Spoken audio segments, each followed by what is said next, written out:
about men.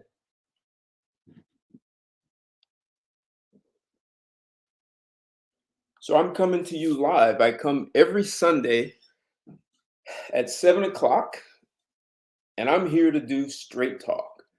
I'm here to talk like a man, as men think, as we are biologically designed to think, to act, to understand and engage one another.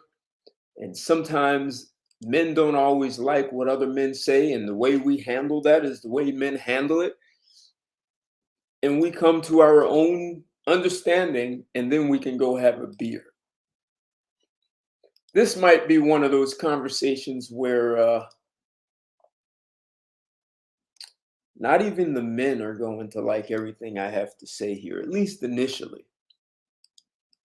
Tonight is straight talk, and it's about a big pill to swallow.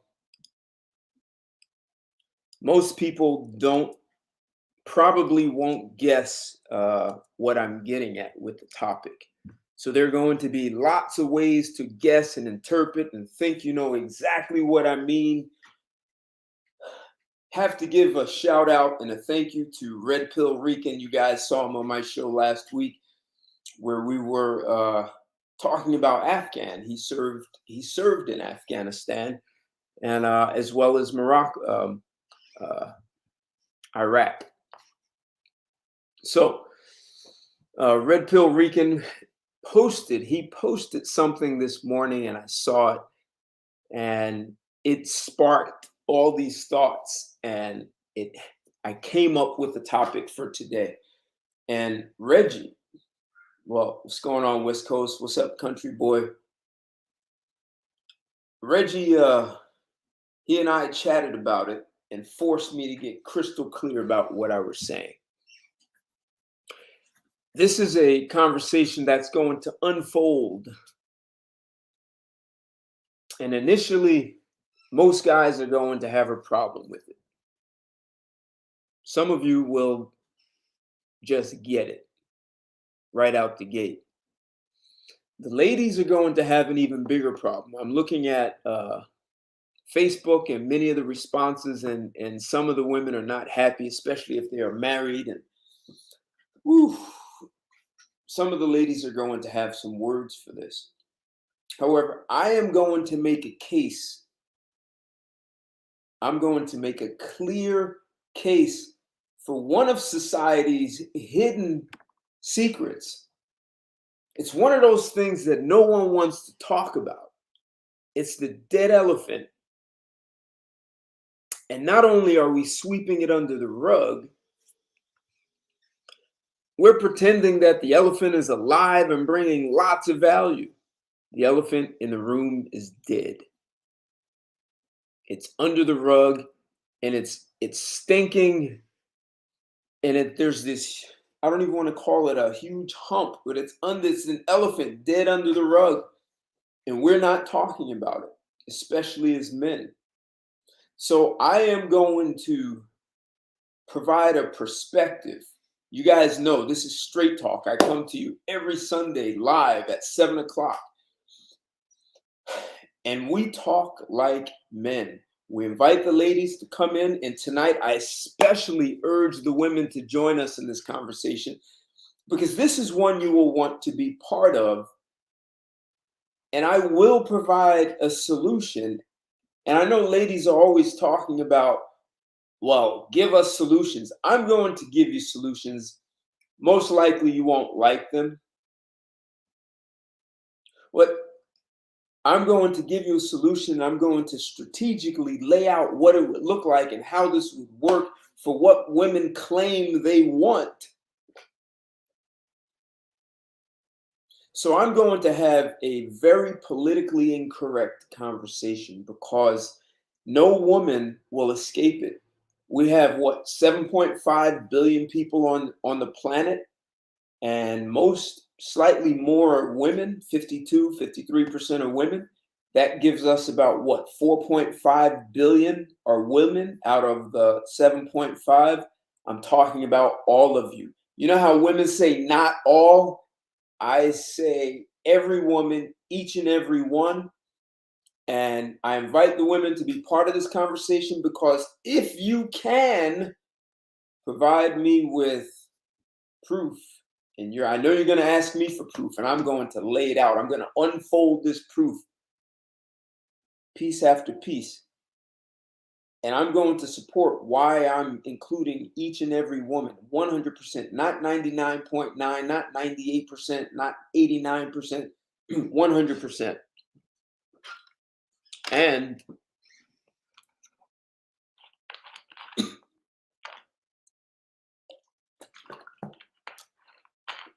hey, there's nothing wrong with it. Men just need to alter their perspective as to how they look at men, including your mother. And that's where a lot of men are going to have a problem. So, guys, as you come in, smash that thumbs up button, smash that like button, because you are going to like this. After you deal with your initial, how could you say that? And, you're going to try and find exceptions and justify, and there are going to be all these reasons about how women have had it so rough.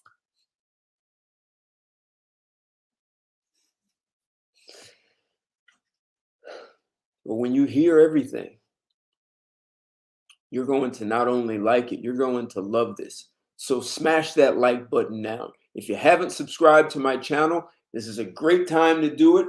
You will want, even you ladies, you'll want to subscribe now. Smash that bell so you get notifications from me. If you haven't joined my Patreon, you need to check it out because I have some things over there that you won't see anywhere else. And I also give a synopsis for some of these longer shows that I do on Friday and Sunday. And share this one because this is, I said, this is a secret that society is holding. We're sweeping it under the rug and everyone's walking around it. And even though it's in the middle of the floor, it doesn't matter if it's in a corner, it stinks, it's there, and we're trying to pretend that it's not there. The dead elephant in the room, we're putting perfume under our nose so we can pretend we don't smell it, except it's there. And I am going to expose it fully today. I'm going to open up the lines so you guys can call in. I'll drop a link so you can join me in the chat on Facebook. If you'd like to call in, you can. The phone number is 323-642-1387. You can join the conversation. You can refute me, man or woman, and make your case. You can be angry with me, whatever you like. Well, we are going to address this. And so I'm going to lay out a case for why every woman on the planet is a side chick. Yes, I said that. Every single woman on the planet is a side chick and displays clear side chick behavior. And this is a conversation a lot of you ladies are going to have a difficult time. I already saw it on Facebook. Saw some women also who said, hey, being a side chick is better, right? No responsibility. You don't have to deal with the guy on a daily basis. And when you hear how I lay this out, you'll see why that is the mindset that is prevalent in all women, and it makes them a side chick. So, share, subscribe this video. West Coast, love having you in the house. Thank you for the super chat. Bring that fire tonight, Teddy. Yes, I'm going to bring the fire. We're going to set on a towering inferno. What's going on, PJ? Good to see you. Women love it. Yeah, they like it. Cannot be afraid to be caveman. Me man, you woman. That's the society we live in. And so many men are afraid to take their place in a society where me man, you woman. That's what we've got. I see you guys coming in, and uh, Michelle Oliver, how are you? Yes, this is a conversation you will want to be part of, Michelle. You may be a little shocked initially, but we're making a case for why is every woman on the planet, every single woman on the planet is a side chick.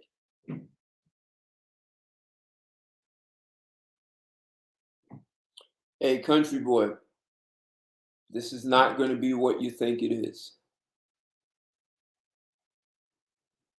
This is going to be very different.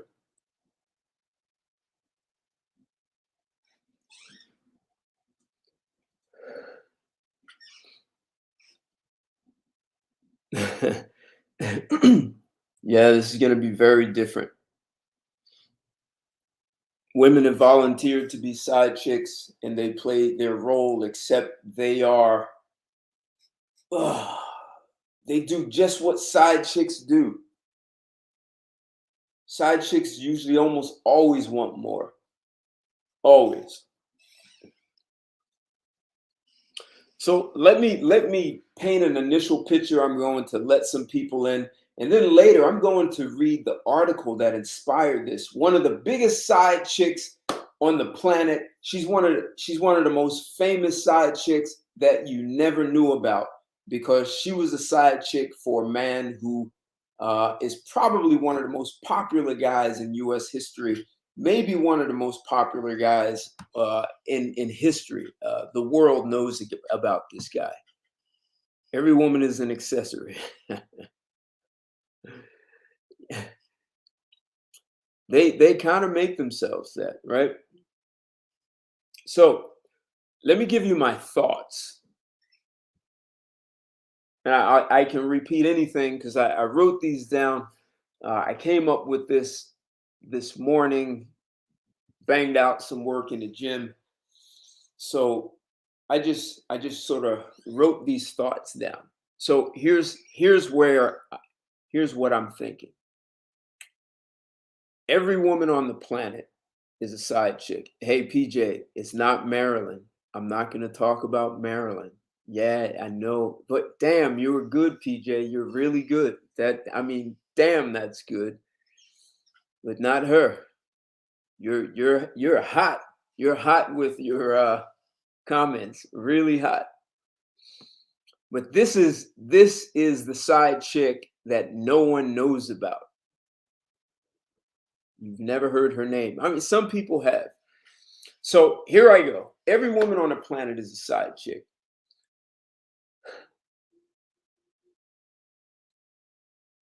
They won't build a civilization or a Fortune 500 company. They won't even run for president in the US on their own merit, right? Look at Hillary Clinton. She ran on the merits of her husband. And we've got Obama's wife claiming that she could run for president. I mean, imagine if Obama was a plumber and he retires or he's so busy he can't get to someone. And Michelle says, well, my husband's a plumber. I can come over and do your plumbing. I mean, that's a little bit beyond bold to believe you can do a job because you're married to a guy who did the job. So I'm saying women actually don't want power because power, well, it comes with responsibility, just like capital does. And we see what women do with capital. 77% of consumer purchases are made by women. What men do with capital is very different than what women do with capital.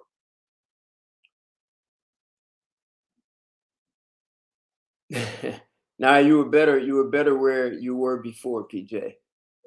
And Amber Rose is known. This is a name that you won't recognize, and she's still alive.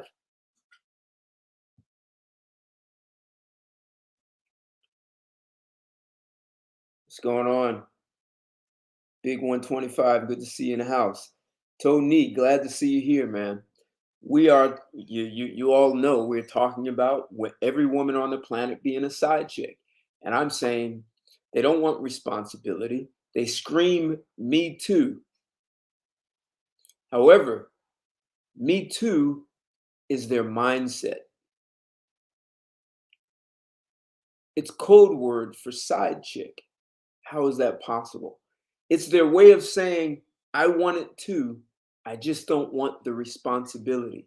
So, me too. I want it, me too. But, oh, I have to be responsible for that. Oh, it's going to be hard work. This is the case for corporate America. Women want powerful jobs. They just don't want the responsibility of building powerful companies from the ground up. That's the responsibility of powerful men. After all the risk and hard work is done, women want to come in and run things. That's the real meaning of Me Too. The risk of life, the risk of losing capital, the risk of losing family, house, reputation. And reputation is a huge one when you start something and it fails, or you start an industry and it fails. Here's a perfect example of something that failed, but later became a hit. At 3M, a guy experimented. He wanted to make the most powerful glue in the world, and it failed. It was the weakest glue he had ever seen. And what came of that? Well, the glue was so weak that people realized they could put it on a piece of paper, stick it onto something, and never have a problem taking it off, and it became our Post-its. It was a failure. He failed. His reputation failed. Look at Steve Jobs. He was demoted from CEO. Like, men put their asses on the line. They risk losing everything. Even when they're wealthy, they bet it all. Sometimes they win, sometimes they don't. But when they win, man, you get Vanderbilts and Rockefellers and Carnegies and Astors and Habsburgs. Well, women don't take those risks. They don't want that responsibility. The same goes with their dating strategies. They wait at the finish line for the successful guy. There they say, I want power too, me too. When they don't get what they wanted, they claim to be victims. That is when you see Me Too against men. It goes against men. And so even when you look at a side chick, if she's getting what she wants from the guy, it's okay. But when she sees, I put up a meme that showed a woman on a flip phone, and she said, "Why do I have this flip phone and your wife has an iPhone?" That's like me too. I want one too. Give me two. Me too. I want an iPhone. I'm the side chick. Why don't I get an iPhone? Oh man, Fudd, man, that is a perfect one. The NBA. Yes, you reminded me. I was thinking about using that one also because the WNBA is screaming. They want to be paid like men. They don't play the amount of games. They don't perform. They don't create the revenue. Yet, me too, me too. We should get the same as men. They don't want the responsibility of performing like men. Hey, Tony G, exactly. It's a battle cry for revenge, right? So when a chick is a side chick and she doesn't get what she wants, she extorts, she threatens. If you don't pay my rent, if you don't take me on a trip, if you don't, I want a baby. If you don't give me a baby, then you better give me trips. You better give me these things. It's extortion. And so even when a woman is married to you, and she believes she's not getting what she wants, she'll use the legal system to extort you with alimony and child support. She'll even have you put in jail. This is all side chick behavior. See, the side chick doesn't want the responsibility of building a relationship from the ground up and dealing with the man day to day. She just wants the good times. And that's what women do in business. They do in civilization. Men build every civilization on the planet.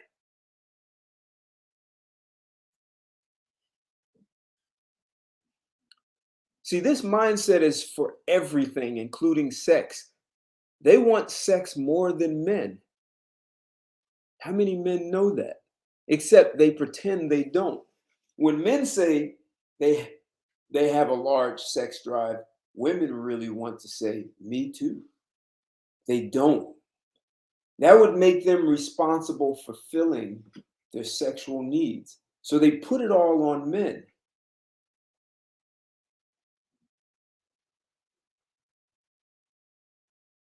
You see, it would also make women responsible for understanding their own sexual bodies. We live in a country where they claim 80%, 90% of women never climax during intercourse. I've been to countries where maybe that number's reversed. Maybe there are very few women who never experience climax, even if they've been raped or molested. And these women not only experience climax, it takes 5 minutes. You can set your watch, a stopwatch, and every 5 minutes, bang, is gonna bang, bang, is gonna gush out, comes out, because those women understand their bodies. In the US, they get to be victims. See, many women get involved with married men to avoid the responsibility of developing a relationship. It's the shortcut. Being the side chick only requires she deal with the good times. And when she wants more and doesn't get it, she can claim to be a victim. And wait until I read this article about this popular side chick who no one knows about. At the same time, there's a dark secret many women hide. They fool men into believing they went to college as psychology majors. And many men believe this makes the woman intelligent and capable of picking his brain apart. The secret is she majored in psychology to understand her own dysfunction. In some cases, she believed she was raised in a dysfunctional family. So think about it. If she believes she was raised in a dysfunctional family, she believes she is a product of her family, her environment, which makes her dysfunctional. Never be fooled by psychology or sociology degrees. She chose those majors to get a grip on herself. She wants to be normal and does not know how to get there on her own. Many women suffer from hybristophilia. This is why they major in mental health areas, and it's why it's so easy for them to date a married guy. Hybristophilia is a mental illness where a person is sexually aroused by a criminal, a robber, a rapist, a drug dealer, a murderer, a guy who cheats on his wife because he lies. He does people who do bad things. They find this sexually arousing. So don't be surprised if you meet a woman who suffers from that or some other mental disorder and she tells you she's a psychology major. Shell, she could have a PhD in it. There are some people out there who major in psychology because they really want to help others with mental health challenges. But that is not the case for most of them. Most of them are trying to figure out themselves.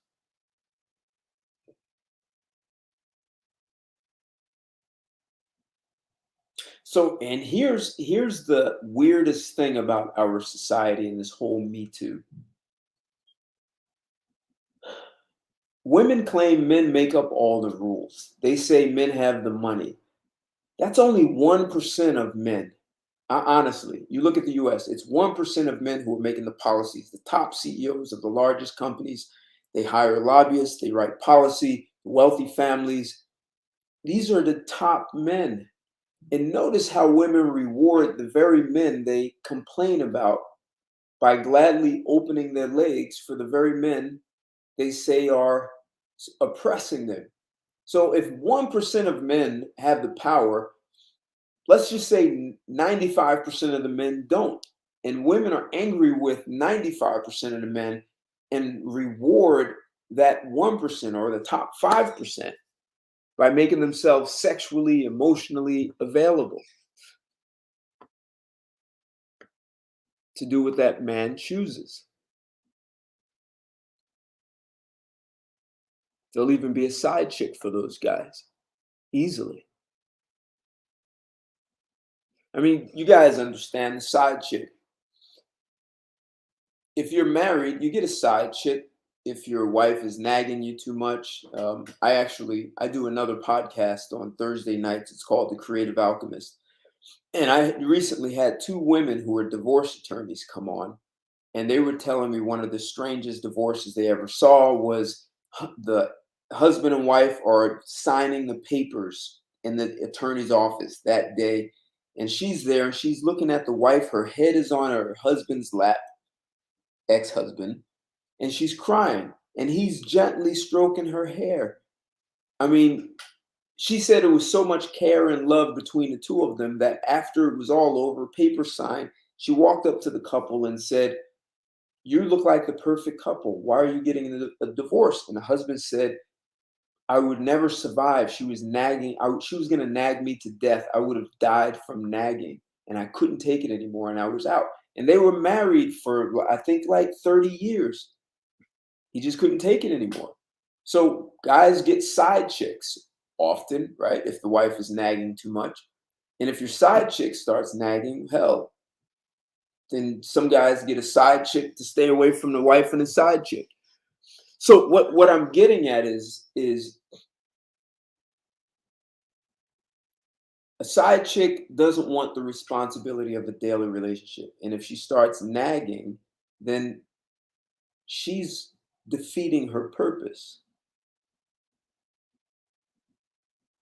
She wants more without being responsible for more. And that's exactly what women are doing in our society. See, they want to be a side chick for everything. They don't want to build their own civilization, Fortune 500 companies. They haven't created one industry. And if someone knows of an industry women have created, please share that with me. And they don't even want to be responsible for relationships. We approach women, we initiate everything. We're responsible for paying bills. We're responsible for everything. Provide, protect. She says she has a womb, which means she has a vagina. But what happens if she has no uterus? And what happens when she's beyond childbearing age? What is the offering? It is a man's job to approach, initiate, build the relationship. Unless the man is in the 1%, that's when she's all of a sudden motivated to pursue a man. Except what she's chasing is power. And so women don't want the power, they just want access to it because power comes with responsibility. And so chasing the man with power is that Me Too mindset. It's the I want power too. And she does not go out and, except she doesn't go out and risk all that men with power have to risk. Some of them risk their lives. Right, it's crazy. Women won't even admit they desire sex as much as men. It's up to the man to make her. As men, we have to make her feel like she wants sex. So she doesn't even want to be responsible for her own sex drive. That's side chick behavior. I want me too, but don't ask me to be responsible. Hey, PJ, women, we say they're passive, but make a man who's 1% available, and all of a sudden you see that aggression come for that man. I wonder what's happening with Bill Gates. Hell, look at Warren Buffett. Warren Buffett's wife ran off with her tennis instructor, and his next door neighbor, a woman, jumped in. This was much earlier in his career. But his next door neighbor hopped right on it. He said that was one of his regrets. He should have went after her and got his ex-wife, but she left. The next door neighbor came in, took care of him, and his wife eventually came back because she saw that the tennis player wasn't going to give her the life that Warren Buffett could. And Warren Buffett said, "Cool, you can come back, but you are now going to have to accept this other woman who filled your shoes." So he had two women. They were both side chicks. Right. They don't like the job of approaching men.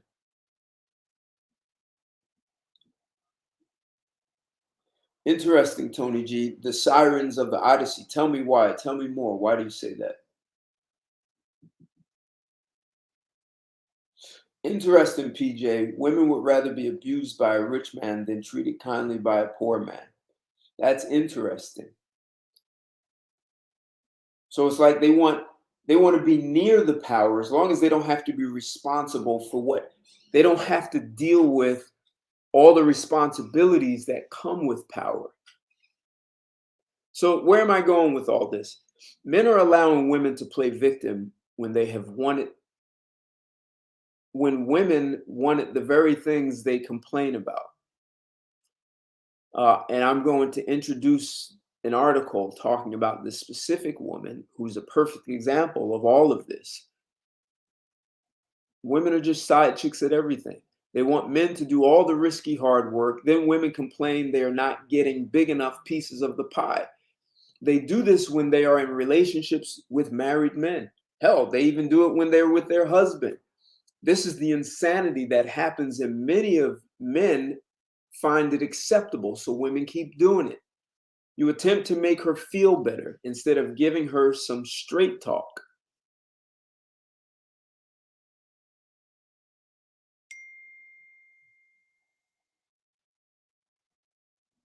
Okay. All right, got you, Tony G.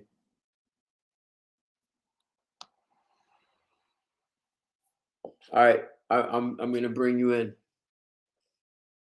Yeah, this is so I'm saying even your faithful wife who never cheats is a side chick. She's a side chick. All women are side chick. That there's no one that my mother and my grandmothers are side chicks to society. Every woman is a side chick to every man. Side chicks want the benefits of what a man brings, and he is a target. If he's successful, she can extort him if he doesn't give her what she wants.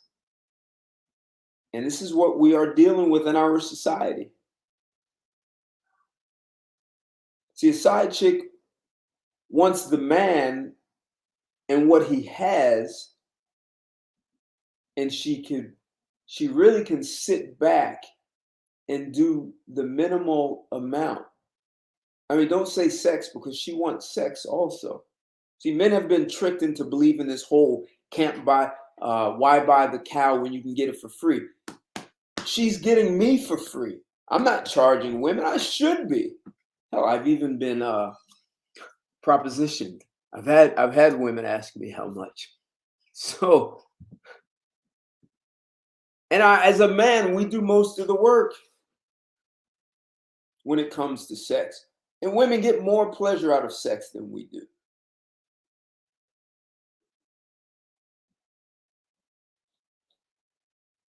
Hey, Tony G, you should have seen what I did last week when we talked about Afghanistan men and how they put their foot down in their country across the board. They actually go door to door and they told women to get out the workforce. I mean, if you think about it, and this is, I don't want to get sidetracked from last week's show, but men do all the risking. They risk their lives. They do all the dirty and hard work, the riskiest work. They go out in the military, they fight for a nation. When they come back, we tell the men, well, there are no jobs for you because we have to give jobs to women. In Afghanistan, they told the women to get the hell out, go home, and never come back. The men get those jobs. What kind of nation can you have if you employ 90% of if the jobs are held by 90% of the women? What do you do with the men? That country's an easy takeover target. And not just someone like China, even El Chapo in the South will start licking his chops in coming into the US if we weaken our men. You weaken men when you make them unemployable. Women don't see the big picture. They just want me too, me too. I want it too. I want that. I'm bored. We made so many conveniences for women that they were bored. I lived in countries like Costa Rica and Belize where I watched women wash clothes in a river. and dishes in a river because they had no electricity or running water. In Costa Rica, they had running water in the house until the water table on the underground streams dried up during the dry season. And I had to go walk 100 yards on their property and get buckets of water and pour it in the sink so she could wash dishes. Imperator, that's what I'm getting at. Men don't value themselves. We build every civilization on the planet. Women haven't built one. Every single industry has been created by men. That means risking of life, risking of capital. What if the industry doesn't work? And women sit on the sidelines and then jump in after everything's pristine and clean. They see that's what the side chick does. You know, there are women who are side chicks and to a married man, and they knew the man before he met his wife, but the guy hadn't crossed the finish line yet. So she wouldn't bet on him. She didn't risk that. But when he crossed the finish line and he's married and he's successful, well, she still wants to be part of that. She's a side chick. She didn't do the work. She didn't go through the kind of ups and downs he went through as he built his career and his lifestyle. That's what side chicks do. So men are out here building civilizations, creating entirely new industries, dying in coal mines before they sent the canary, steel, iron ore mines, steel mills, all of this, gold, diamond mines, copper mines, creating .com companies that failed and go broke. I think it was the CEO of LinkedIn. He created some other companies. They failed. He had to move, he and his wife, back home with his mother, and the wife had just become pregnant. I mean, and then later he created LinkedIn. So as the CEO of LinkedIn, he had to go through some failures. And seeing if women really wanted, if they were not side chicks, they wouldn't be begging men for jobs. They wouldn't be talking about equal rights. They wouldn't be talking about quotas. They would have companies, female only, drilling oil. Fortune 500 companies, female only. If they were really that badass as they say they are, they'd create their own financial markets. But they don't do that. They let men do all the work. And then they just be the side chick collecting dividends. And many men, you guys allow them. Our mothers have done it.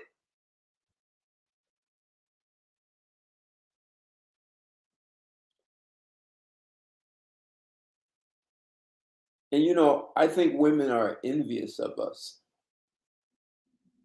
We carry life in our balls 24/7, 365 days a year. And many of us can do it for our entire life. 100 years old, still carrying life. So women diminish us when it comes to creating life. They say they give life. No, we plant life into a host and they host that life for 9 months. I've heard women even say men have nothing to do with new life on a planet. I mean, this is just insane. So they make this hoopla of, well, we sacrifice and we do all this for 9 months and we're carrying life. We can impregnate more than one woman in a day. They can only carry one for 9 months. And some women, even if they're healthy, they keep having miscarriages.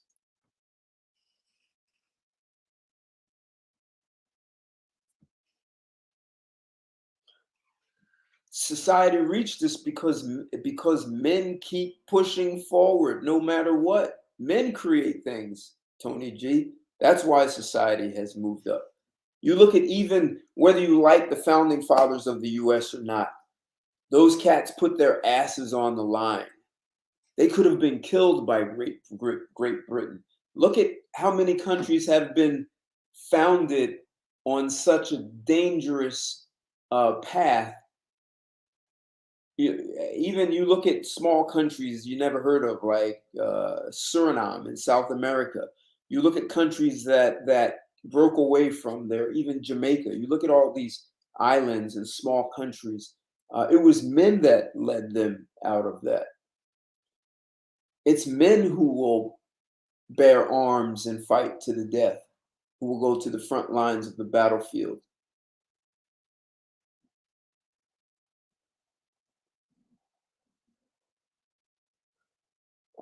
The big exclusive, that's a good question.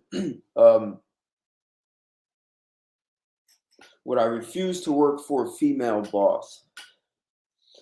I would probably honestly say no. The last time I interviewed with a woman, she just didn't hire me.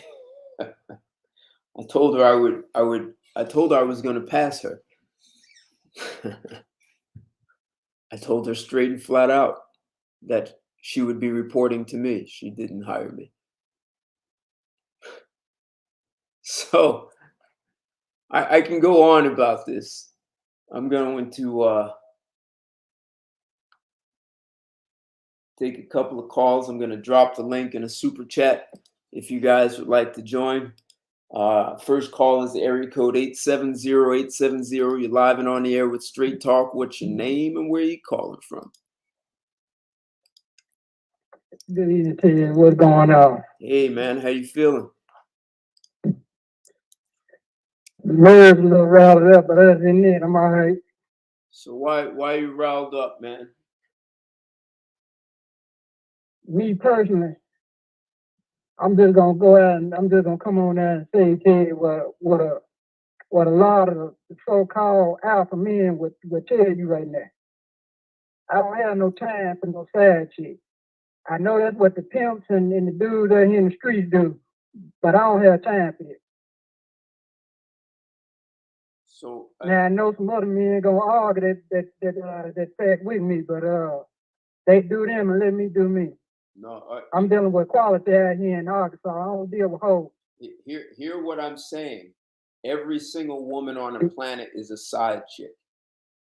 Mine exclusively. No, if I catch her, it's gonna be hell. Listen That's to what all I got to say about Hold this. on, listen to what I'm saying to you. Understand what I'm saying before you respond. Every single woman on the planet is a side chick. See, side chicks don't put in the work. They don't want the responsibility.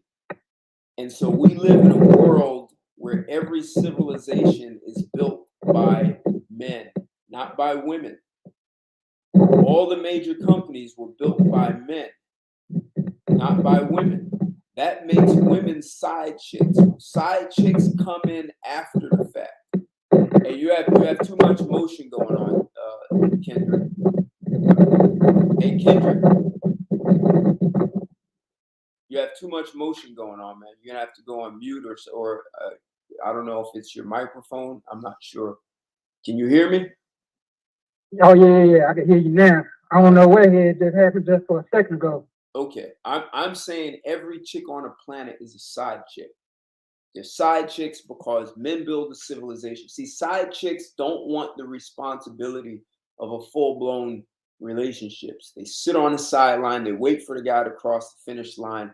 Side chicks want more. If they don't get what they want more. They extort. If you don't give me what I want, I'll tell your wife. All these kinds of things. This is all side chick behavior.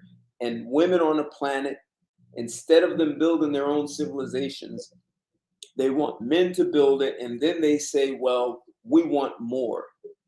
And they want more of something. Hold on. They want more of something that they never built themselves. That's a side chick mindset. Now, that's not entirely true. This is the problem with it. Only in a first world country do they have that entitlement. Third world country, they don't have no say so because them dictators keeping them in line to you. Right here in America, the man with the power who making all these crazy laws, sitting up there allowed this stuff. Now we got to deal with this BS. Men like me and you got to come along and we got to clean this BS up. All right, I got you. Joe, you say it's not true, so let's hear why it's not true. Well, because not every chick is a side chick. I have had the pleasure of meeting very few, but at least a few women who knew how to have a relationship with their men, knew how to respect them, give them affection, knew how to receive respect and affection, and have had good relationships. Also, there were plenty of women who've got masters and PhDs in whatever particular field that they wanted to go into. And when they're hired, they do contribute. Now, I know you're going to say that the vast majority of women don't contribute as much as men, and that's probably, if not possibly, very true. But I just don't want to say all females, all women, because I have met some who actually not only have a brain, but actually have some character. Is it a huge percentage? Hell no. Okay? Maybe less than 1%. But to say all women means that it does feed into some men's mindset that there can never be any hope for any man, even if he meets a woman who is actually interested in him for the right reasons. So he actually sabotages himself. So I say leave the door open, even a crack, let the women expose themselves, and then you can deal with them as you want to, leave. But if you actually act like, what's that guy's name? Tom Likas. I agree with 98% of what he says, but he has also said that just about every female isn't worth a damn, and you should always treat a woman badly. From the jump. I don't agree with that. All right. So those are my thoughts. Let me ask I'm you. agreeing with you, Mr. Joe. Cause that's exactly what I was trying to tell you. You had dudes out here thinking that it ain't no hope when that ain't the case. Cause every single man ain't like I said, a carpet glove ain't dealing with that side chick, ran through ratchet type of one. Okay. Well, that's not what I was saying, what I was saying was I agree with what you said, but not with what your assessment of what I was saying. You're saying that every man should think of a woman as a side chick and don't treat her special. I think a man should 98% of the time think that the woman that he's meeting most likely is the side chick, but leave the door open. Don't treat her badly at first until she shows herself. Haven't Ted, Kendricks, and the men who are listening, or the men who've come on your show, haven't we all met at least one woman, even in our own families, that was not only just decent? Huh? You don't what, Kendrick? I don't met a few of them in my day, Mr. Joe. Right. So we have met a few. The percentage extremely, extremely low. But I just don't want to think that every chick is somebody that I'm going to have to think of as sleeping with the enemy. I think 98% of them are like that, especially in the United States, but not all. Okay, so I'm going to address both of you, and then I'm going to ask some questions. So I'm saying the woman who is 25 years old, a virgin, has a law degree, she works as a lawyer, and she's doing a great job as an attorney. Virgin, great lawyer, side chick. She's still a side chick. She still has a side chick mentality. And so here are the questions. How many civilizations, I'm asking both of you, have women built from the ground up, from raw land to roads and buildings and bridges and manufacturing? How many civilizations have women built? Well, to address your second question, I don't know of any, but to address your first question, let me ask you a question. You keep assuming, even forgetting what I said, that every broad is a side chick. So if you were to get married, if you were to have daughters, I'm going to presume you're going to raise your daughters right.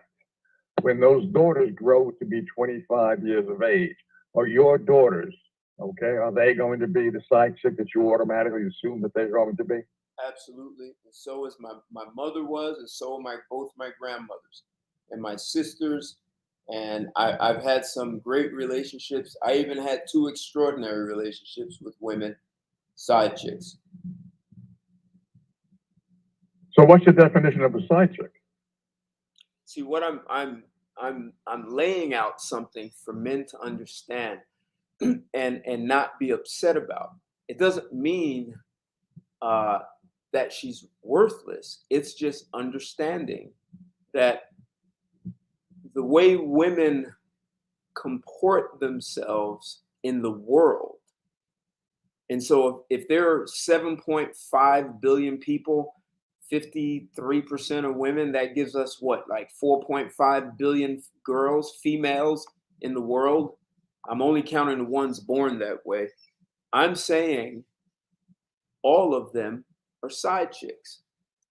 All of them. And I don't mean it to put them down, because there are, look at in history, there are kings that had great side chicks who had a great positive influence on them. They were productive. So there are some side chicks Well, all right. who can be very intelligent and can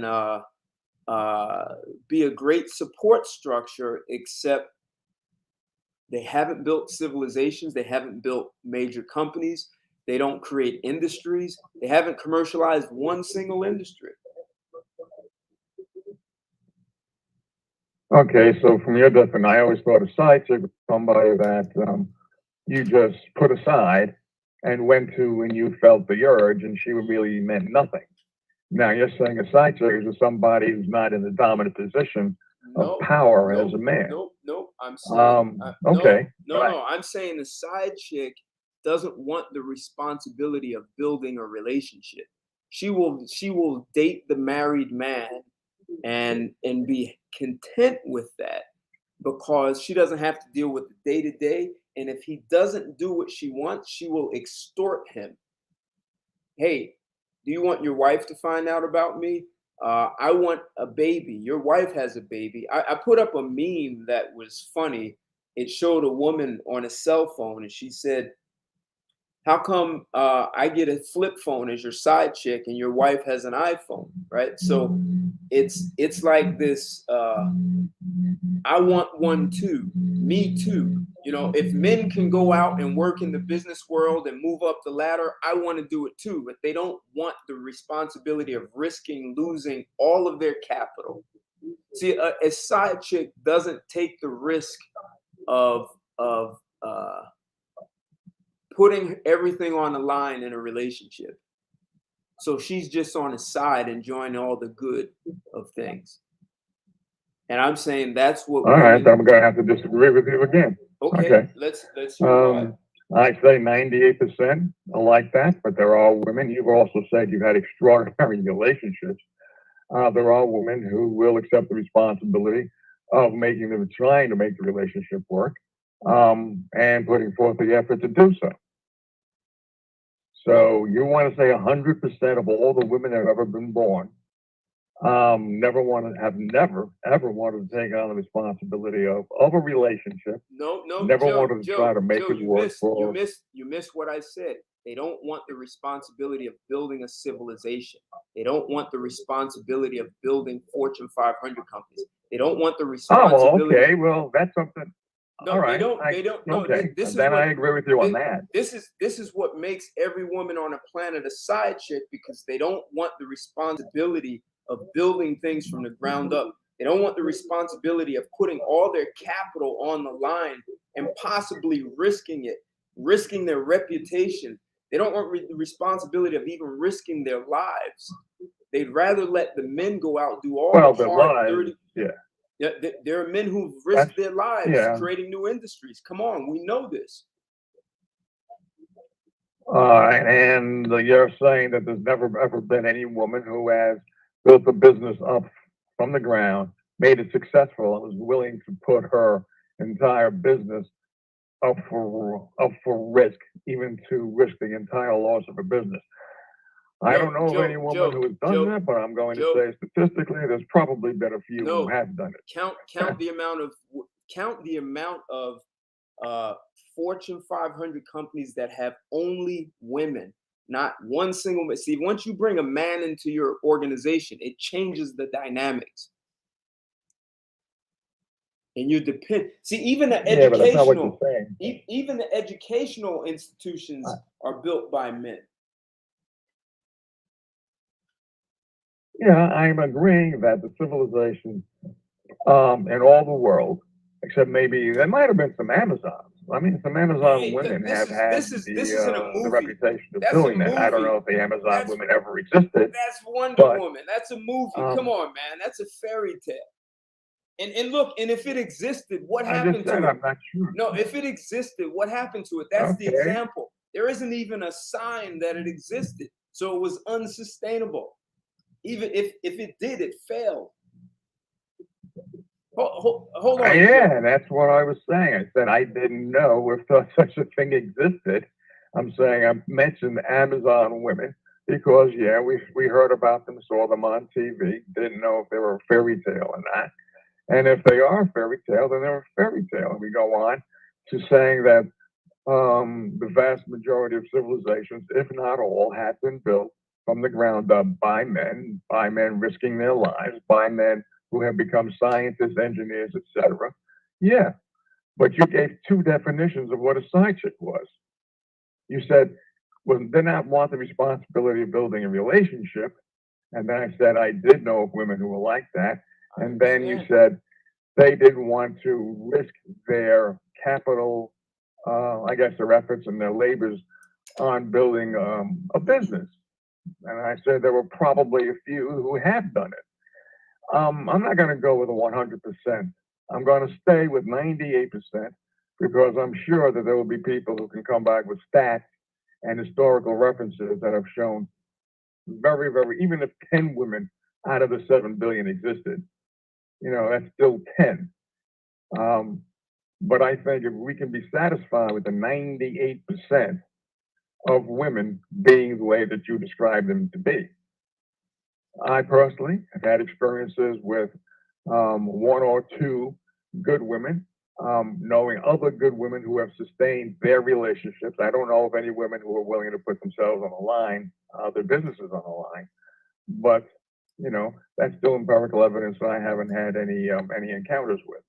So I'm going to stick with the 98%, which really, shouldn't take away from your argument, Ted.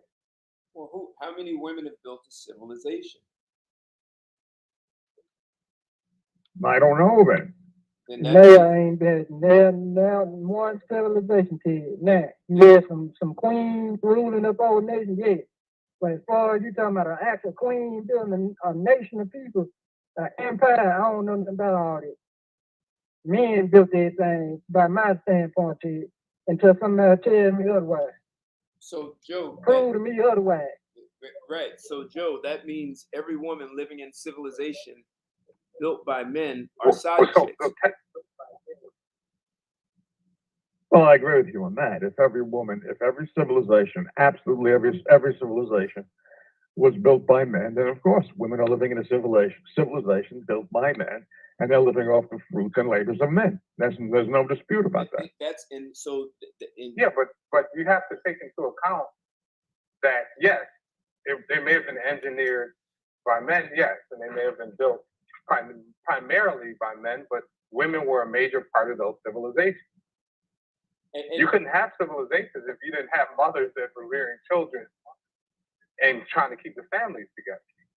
Okay. Oh, I'm glad you brought that up. Hold on, everyone. Now, Kendrick, stop. That your area code 647. Just let everyone know your name. Patrick, thanks.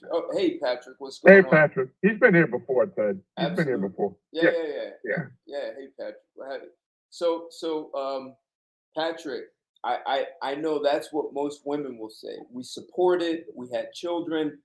But see, people think of civilization as masons and plumbers and electricians. But where it starts is that guy who had the idea and he had to go out and find capital. He didn't have the money to build it. And then he had to go out and get a team of architects and people who understood design for roads. Like you had to get a whole bunch of people. Most of the civilizations were started as a result of war, but well, even if it's war, that's still men. That's still men. Even if it's war, that's even more. That's still men who are on the front line and putting their lives on the line to protect the women and children and the men. So is it me? I can barely. You're breaking up, Ted. Yeah, you're breaking up, Ted. Oh, that's odd. I don't know why. There you go. Okay. We can hear you now. You're back. Okay. So I'm saying that I got it. You can have the babies. I'm not. See, what I am is saying. If a man is married and he has a side chick, he accepts his side chick for who she is in the role she plays. She's a side chick. It doesn't diminish him. She has a value in his life, except she's a side chick. She's not raising his children. His wife is raising his children. Hey, someone's got background noise. You got pots. You have to go on mute. I'm saying that, like a side chick, the side chick doesn't have to be responsible for the day-to-day. They don't have to be responsible for a risk. There are lots of things. There are lots of women who say it's better to be a side chick, and you can extort the man if he doesn't do what you want. Side chicks may want children. Side chicks may want more time, right? They may want you to leave your wife. Like there are problems that come up with a side chick, and the U.S. is a perfect example of men have built every civilization. They have built it. We can talk about all the support. If women actually know how to do it, then they would have packed up. They wouldn't say they are oppressed. They would have packed up and they would have moved to an island and built a civilization with women only. They did not do that. I don't understand the correlation between side chicks and building a civilization. That's where I'm getting lost. Okay, all right. So a side chick doesn't deal with that. This is what I said. A side chick doesn't deal with the same responsibility as a wife. She doesn't deal with the day-to-day. Okay. She doesn't have to. There are lots of women who say it's better to be a side chick because there's so much you don't have to deal with. It's an easy out. It's an irresponsible way to still have access to sex and a man's money. Well, my thing is this. I don't know what that has to do with, well, we'll get to that later, but my thing is this. If a guy accepts that kind of chaos in his life, then that's up to him.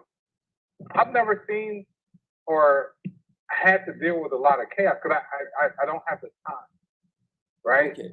So to have a lot of chaos around. No. But so wait. You're doing like Joe. You're getting caught up in the relationship. What I'm saying is, like a side chick, it's analogous to. So the side chick doesn't want the responsibility. She wants access to the man and sex and intimacy and his finances, where she doesn't want to do the work. She doesn't want to do the work. She doesn't want to be responsible for all the work that goes into having a day-to-day relationship.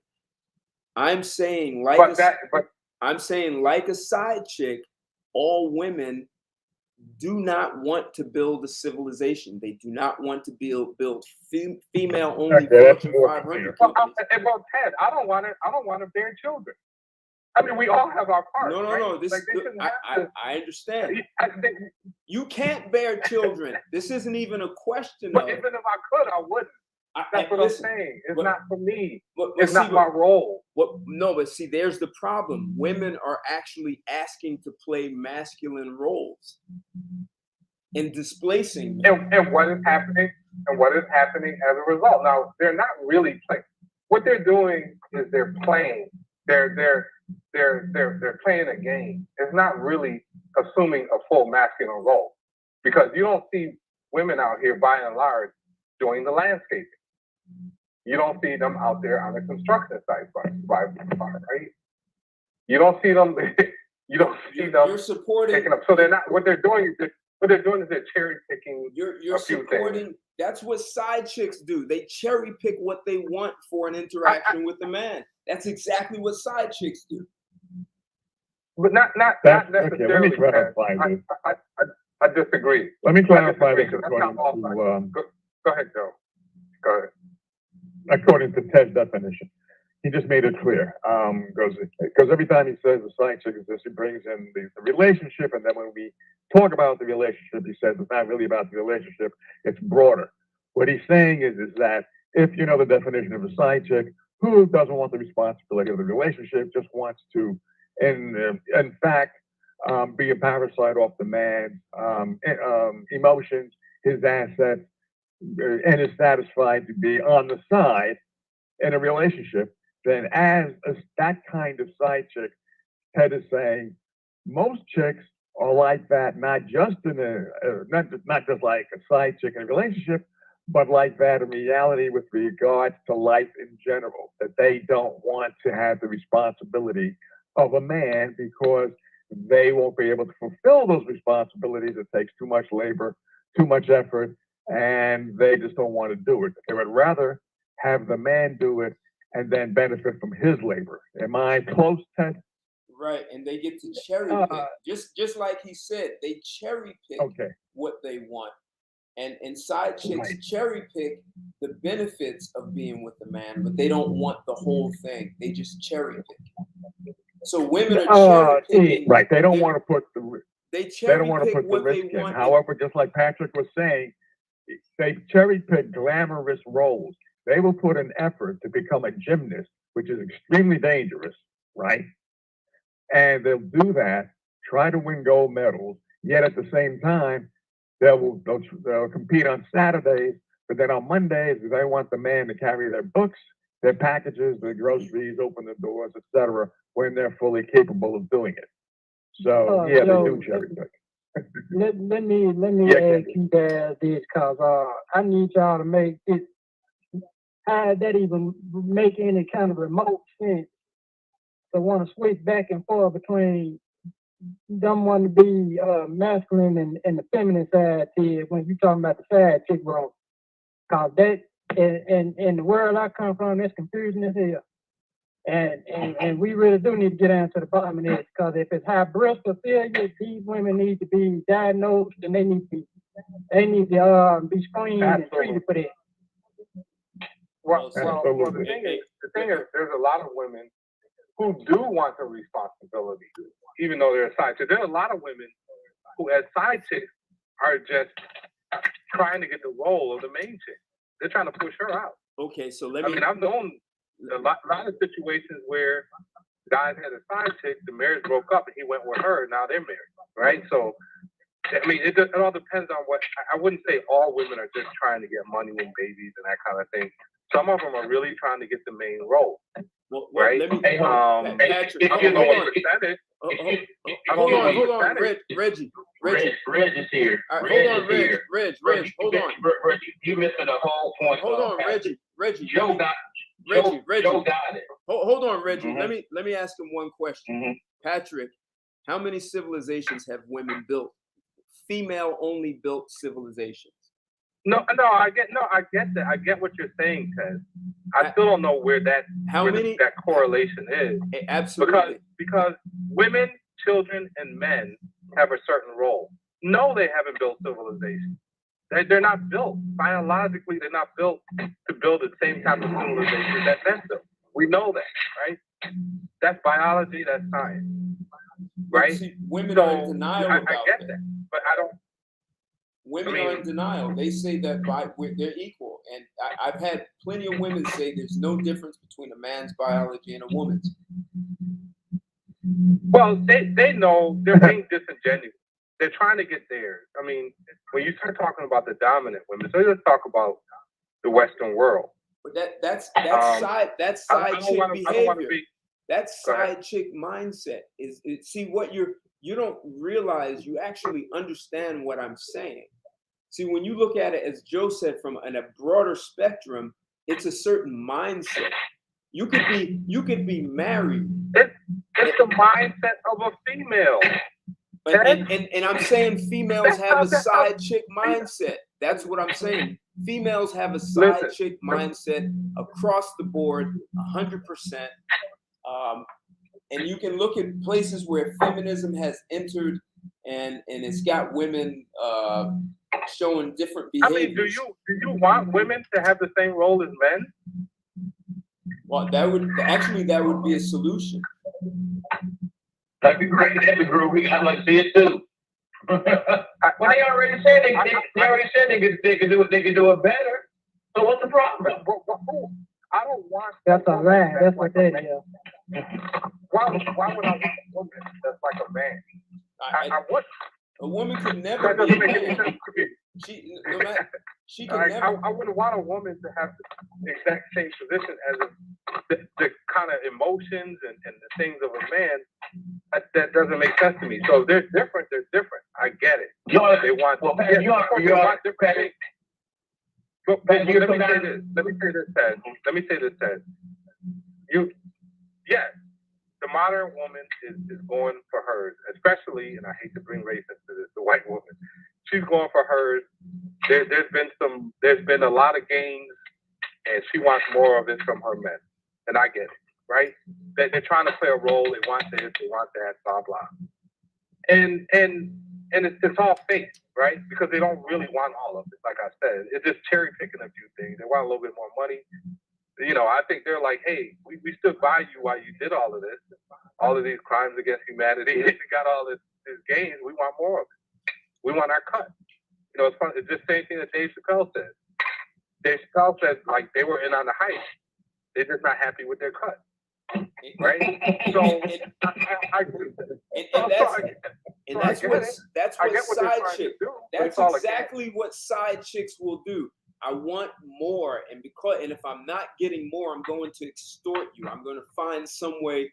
If I want children, you're not giving me children. I want more time with you. Well, then you need to buy me stuff. You need to send me on vacations. I'm going to get you to give me more because I'm not getting all that I wanted. Even though I know I signed up as a side chick, women signed up to not build civilizations. They could have packed up and left and said, we're going to build our own as women because we can do it better. They could have done that. They didn't do it. They're not. They could have. There's nothing stopping it. They could not have, Ted. They could not have. Tell me why not. Especially the way civilizations were built hundreds and hundreds of years ago and thousands of years ago, they could not have. Why not? That's the point. Why not? They don't have number one, they don't have the physical strength. That's number one. They don't even have the physical strength and the amount of grip that they have in their hands to move things. Like biologically, they don't have the same talent as a man has. And especially back then. Now today, with technology, maybe a little bit further. Patrick, who made the technology? Patrick, who made the technology? I know men made the technology. I'm not. Okay, let's go. For over 30 years. I know this. Patrick, that's besides the point. You keep going. Reggie, introduce yourself. Introduce yourself so that they don't confuse you. It's welcome, it's Reg here. How you doing, everybody? Go ahead, Patrick. No, go ahead. Reggie, finish. No, finish, Reggie. Finish what you were saying. You know what? It's just you know, he keeps missing the point, actually. And I think his problem is he's stuck on the actual term side chick.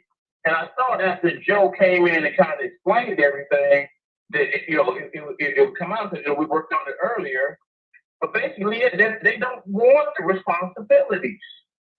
They want control. No, wait a minute. They want control. They want control now, but they don't want the responsibility. So all that stuff. That's the definition. If that's the definition of a side chick, then why would you know that going in? That's the point. Exactly. Wait a minute. Listen, Pat. Hold on. We're not talking about the guy. We're talking about the chick. We're talking about the role. We're looking at. He's showing you how every woman is a side chick. If she's not willing to step up and whatever and take it and go out and really actually go out and build their own thing and whatever. If she's sitting on the sideline waiting for you to do it all, and then wait for at the end where everything is all rolling, she's a side chick. But saying that all women are, how can all women be side chicks? Okay. When most of They the got small, that mind most of the small businesses that are being built by women. Exactly. Percentage-wise. Small businesses. Yeah. Okay, small businesses. What a small business doing to make a difference in this world? What is it? Are they building corporations? The majority of employment in Canada and the U.S. by a little. Oh, now okay. The majority in Canada is small business. That's not true. That's not true. In the U.S., I've done. In Canada, absolutely. No. In the U.S., that's not true. Especially after this last recession. I did the stats. I looked at the Department of Labor, the numbers. It's actually the middle market companies. The amount of jobs are fairly evenly distributed. Small business, mid-sized business, and large companies. They're fair. They're all about 33-34% of providing jobs in the U.S. So it's some small. Okay, so if that's the case, then still that's significant. I think. Let me, but Red. Well, ahead. hold on. No, go ahead, Joe. If let me just say this. There are about 90% of a lot of these companies built are not providing jobs. They are just a solopreneur who has created a profession for themselves, not a company. They created a job for themselves. So what we're being fed in the media is that women have created LLCs and incorporated, but they haven't created jobs. The majority of them, they have not. Okay, well, take a look at those stats pre-pandemic, post-pandemic. That may be true. Pre-pandemic, I read that small businesses were the ones who employed most people. I don't want to get into that kind of discussion about which statistic is more accurate at this particular time. But what I want to do is buttress up Ted's argument in that even if women did start their own businesses, their LLCs, sole proprietorships, and corporations, they did so most of the time by borrowing money from banks, which were built up by men. So they're still using the resources that the vast majority of men, if not 100% of men, have used, built, found, and melded together to build civilization. So that I don't think there's any disagreement there, Joe. There's no disagreement. Yeah, well, I hope not. Yeah, what Ted is saying is that as a side chick is a side chick in a relationship, she still has the same mindset, regardless of whether she's in a relationship or not, when it comes to society as a whole. She wants to still live off the resources, the mentality, and the talents of men. And in terms of responsibility, Patrick, I have a question. What should happen to women as a result of them wanting to live off of the labor of men and the creation of men and innovation? The marriage rate on drop, that's one of them. What should happen? And I wanted to address your question about some women want responsibility. Yes, they don't mind it, but not totally. Ted will give you figures from a study that he came across in which women, when they did have the opportunity to use their efforts, their labor, their brain power, and to have all of their responsibility, they couldn't handle it because it required too many hours in a day, and they quit their particular jobs. They do want responsibility, but they don't want to risk themselves, all of their capital, on that responsibility. They still want to live off the man to a certain degree. Not only do they not want to risk their capital, they don't want to risk a lot of their mental well-being, because men have the unique ability to accept. Right. Exactly. Exactly. We have that ability to do that, and they don't. That's why I said biologically they're not able to do that. Thank you, Joe. listen here, I know women now, Sure. At the beginning of their career, when they're young, they got all this energy. They say they can do it all. But see, they don't understand that it's not a sprint, it's a marathon. And at some point down the line, cause I had a lady friend of mine who she had her own house, she had stuff going on. And she said, I'm tired of making all these decisions. I'm tired of doing this. I'm tired of this. I'm tired of this. Why do you want to make these decisions? I don't want to have to make these damn decisions. So they might be able to do it in the beginning where they all young, vibrant, and excited and whatever. But shit, at some point they won't hit that wall. Okay. Oh, you are so right. I'm not saying you're wrong. I'm not disagreeing. Oh, I know. I know I'm not wrong. I've been out in the world. I've been out in the world.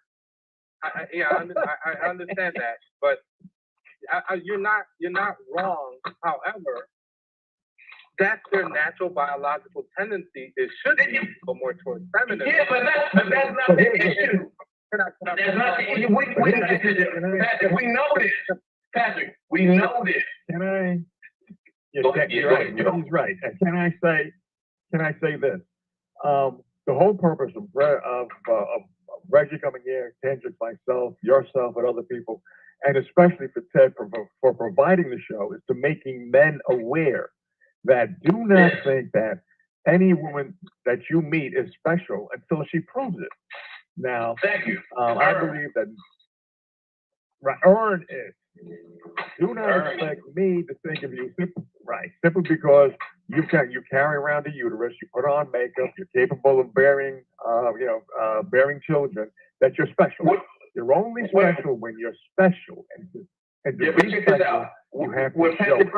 When Patrick first came on, where did he go? When they give birth, they do all this. Listen here, women are not having kids for your ass. They have to fulfill their own biological makeup. Women don't do shit to you.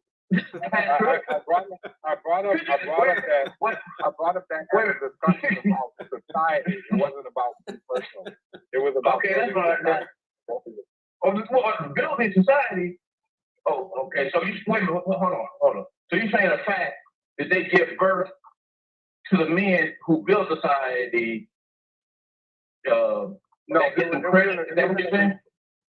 It was in a response. I don't think he's saying that we're assertion about society and building societies and civilizations, and I was just bringing up that there's a role for women in the building of those. They don't necessarily put the bricks down, or they don't fight the wars, but there's a role, and that's what I was bringing up. It was in response. Okay, right, but what the point? Okay, but what the point of the show is that. Sorry, Reg, go ahead. No, well, okay, they have a role, right?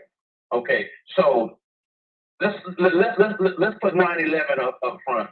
How many female firefighters died in 9/11, which is a predominantly male? It's been a predominantly man-driven profession for Lord knows how many men. How many women died in 9/11? How many women ran in that building trying to save them people's lives? Does anybody know? Don't have a clue, but tell me. Wow. 0. Yeah. Okay. 0.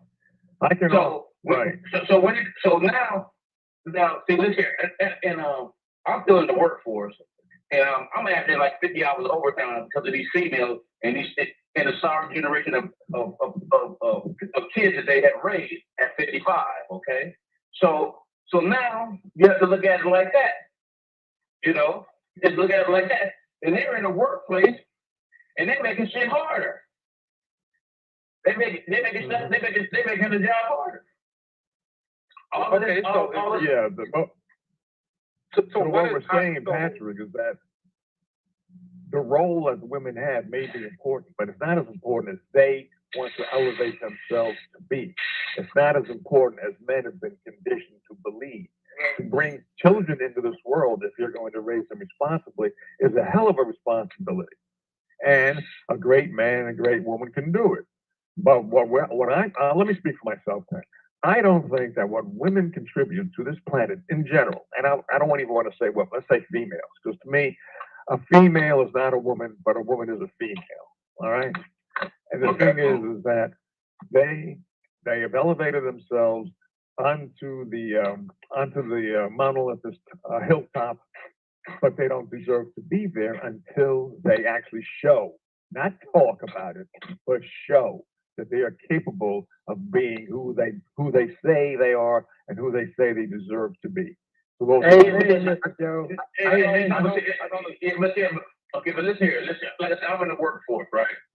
Now, I know for a fact that there's a bunch of guys that's out of work because they got some unqualified ass women in positions that they don't need to be in, and that's all that does is make it harder on other people. And some of the guys now, and you have to look at it like this: a guy go to work, sacrifice, work overtime, do what he got to do to take care of his family or whatever. Now, when a woman gets the job, is she going to do that with him? So now you got men on the street, men who are willing to work. They say, and now that they got the man's job, and they got the benefits to come in, they put it in your face. They're trying to tell you you're not qualified, you're not making enough. I need a man that's doing this, and that, and this, and that. But wait a minute, but if that was reversed, if a man was in that position, he's not gonna tell some woman you're not qualified to be this. And me and Ted already talked about this. When a man is making money and everything and leading the way, he leads the way for his family. When a woman is making money, she making it for herself and hers. Okay. But the thing about it is, though, Red, when a man do have the money, he got the option to choose who and what he gonna deal with, Mr. Red. Mm-hmm. And that's what a lot of people not when you got a family, he already invested and stuff like that. Then he gonna be out there doing what he got to do. But again, he's a man. He's working to take care of his family. A woman is working to take care of herself. Okay. And that's real talk, Mr. Red. That's real talk. Yeah. And, well, Joe, and I want Joe, I have to disagree with Joe on one. Yeah, Patrick. On his last.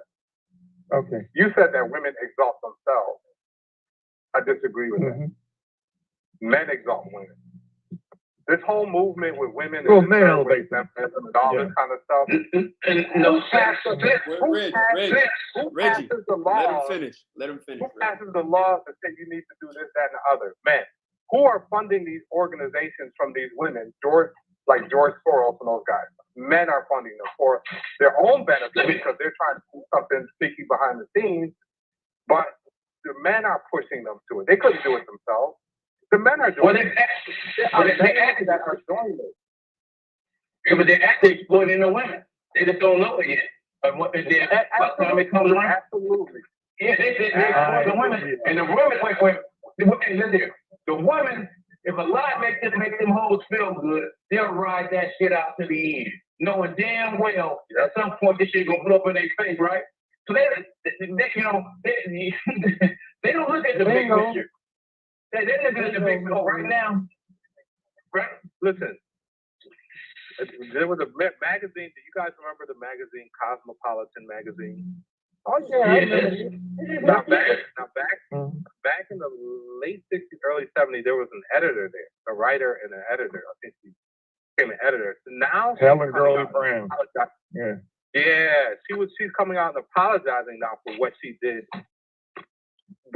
to women, how they lied to women and told women that they could have it all, free sex, didn't need no man, get out there for this. They did it primarily for the advertisers, to get the women in the work world because women are bigger consumers than men, and for other reasons. And Ted, you may remember that article. I mean, I'm sorry, Joe, you may remember that article.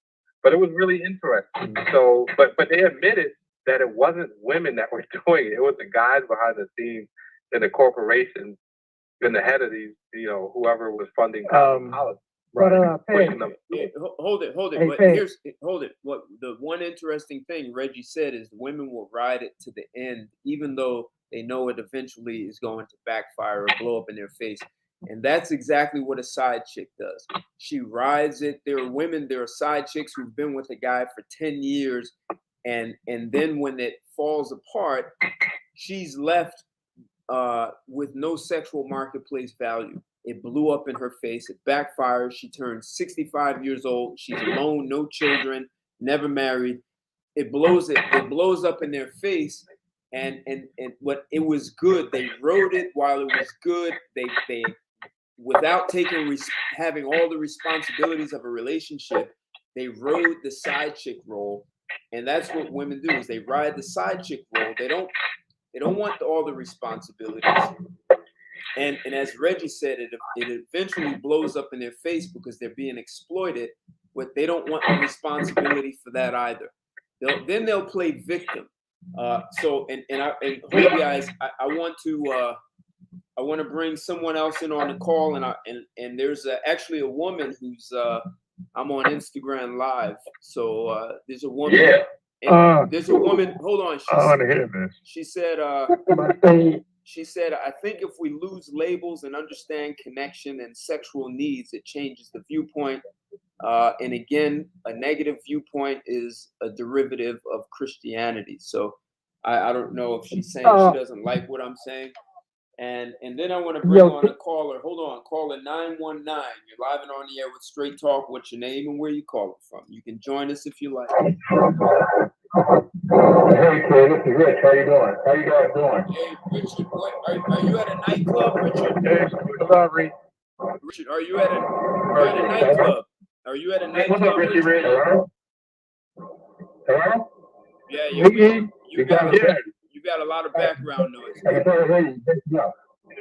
You have a lot of background noise. You sound like you're in a rave storm. How about now? That's a little better. Background noise. A little background better. noise. Yeah, you have background. You in the car driving?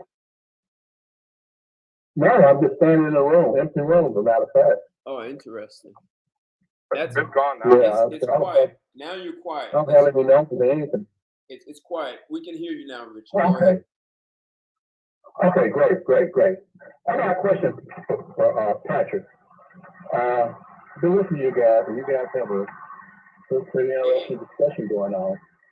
And that background noise is coming back. Listen, everyone else go on mute. Hold on, Richard. Everyone go on mute. Everyone go on mute. I want to see if that's just coming from Richard. Okay, that's probably Reg. I'm gonna put myself on. Everyone go on mute. Screw you, Joe. I was on mute the whole time, Joe. Hey, Richard, you got some background. Time. All right. Hey, Richard, that's you. You got background noise.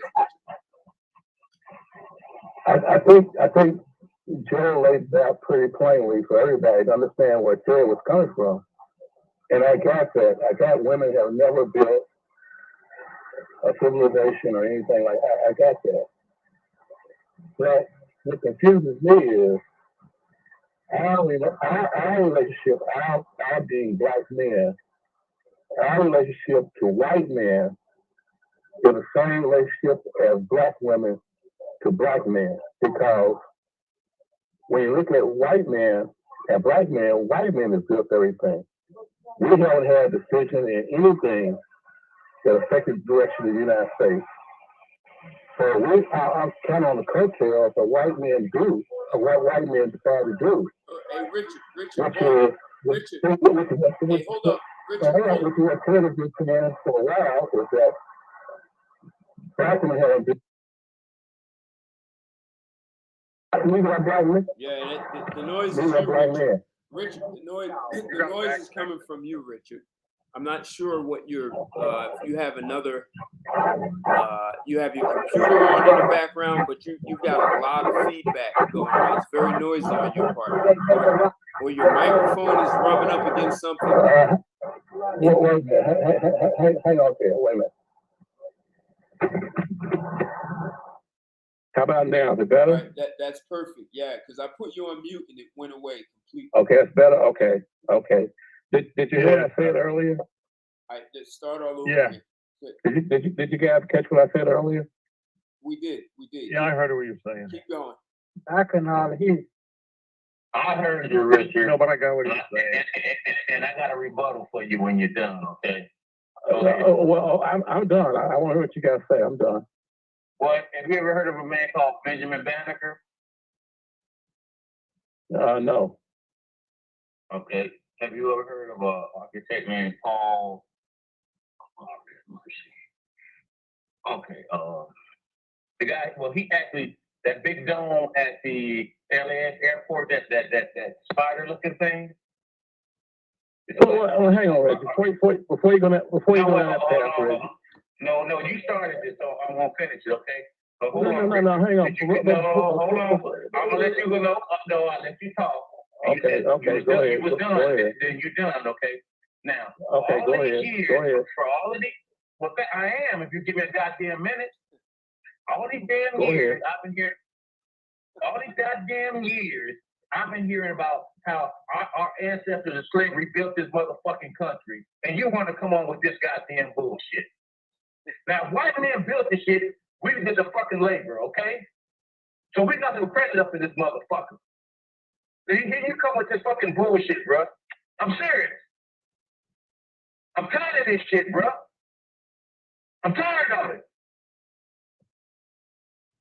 Did our ancestors build this motherfucking country or not? Or had a hand in it? Yes or no? I want a yes or no question. What you want a yes or no question to? What you want a yes or no question to? Don't play stupid with me, man. Don't play stupid with me. Don't play stupid with me right now. I'm about to go bring your ass. Did our ancestors first of all, hang on, Reggie. Hang on, Reggie. Yes or no? Hang on, Reggie.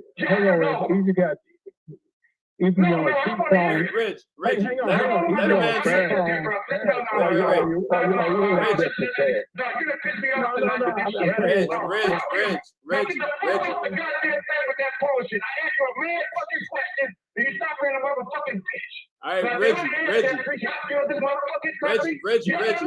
Reggie, I don't want to put you on mute, man. Just chill. Nah, chill, Reggie. Let him finish. Let him respond, man. Let him respond. Just give him can I respond now, Reggie? Can I respond? I'll let you talk. Now you gonna let me talk? Now either you're on a cheap phone or your internet connection sucks. So I barely could hear what you were saying. But what I'm telling you is that when you start talking about Black women haven't built anything, they need to go off and do their own civilization and all that. When you start saying that, you can ask the same question about Black men. Once Black men saw that white men wasn't going to give them an even cut, was going to keep dealing from the bottom of the deck like they're still doing, why didn't you and other Black men go off and build their own country? Hold on, Reggie.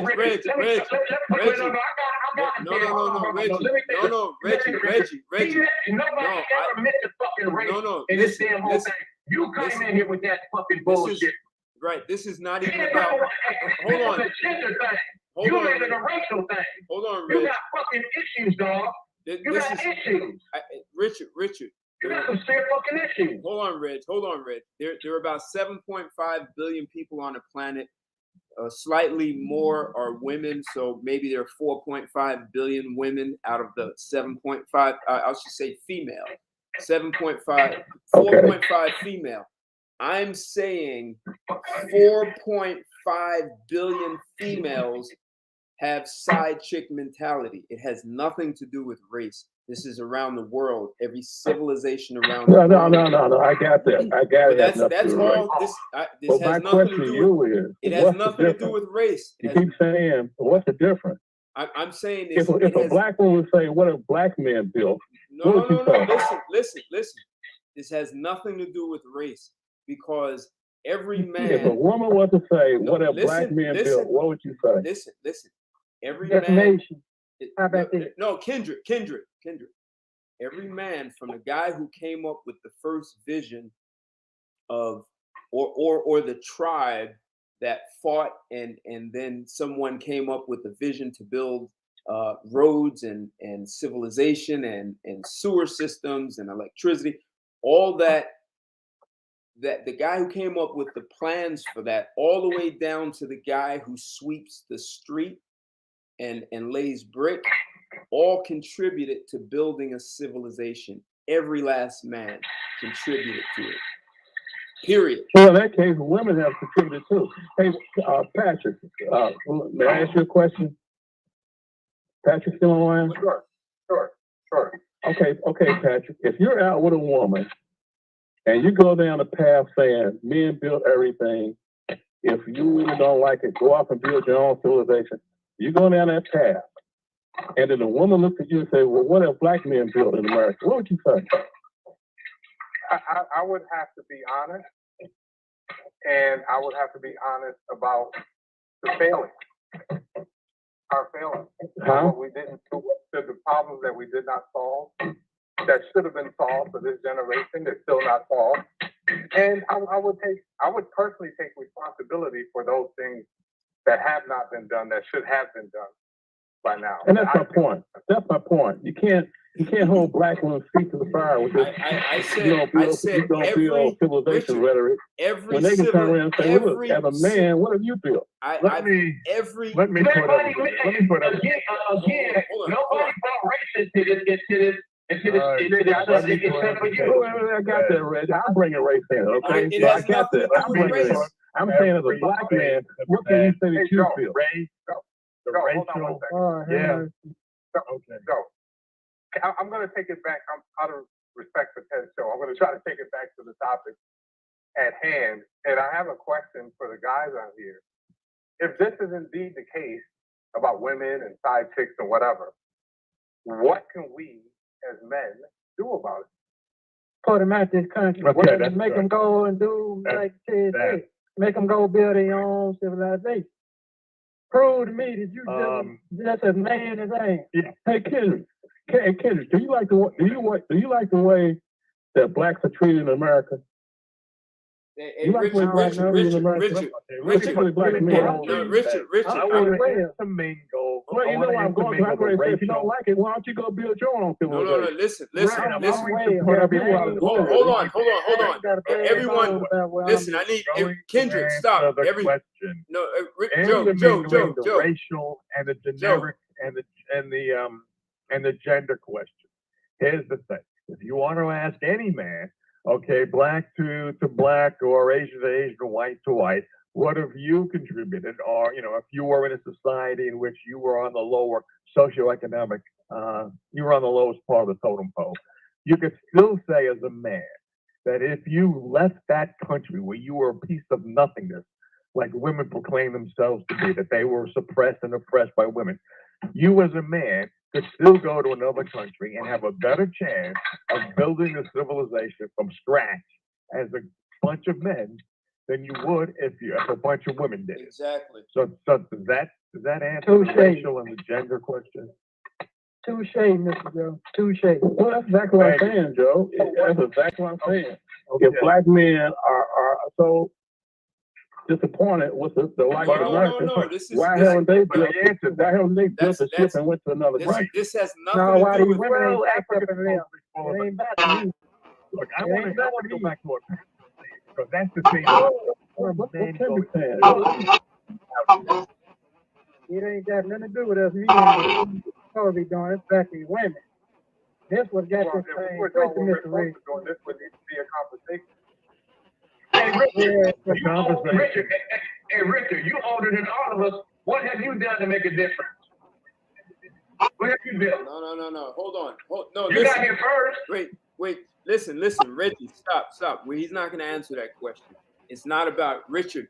If you want to have a conversation about race, that's a different show. It's not here. I don't want to put you on mute. It's not a conversation about race. It's not a conversation about race. It's a conversation about the principle. Richard. No, hold on. Reggie. It's a principle. Like no. Listen. He kind of said it's race. It's a principle. All right. Richard. Okay. We should get back on the topic.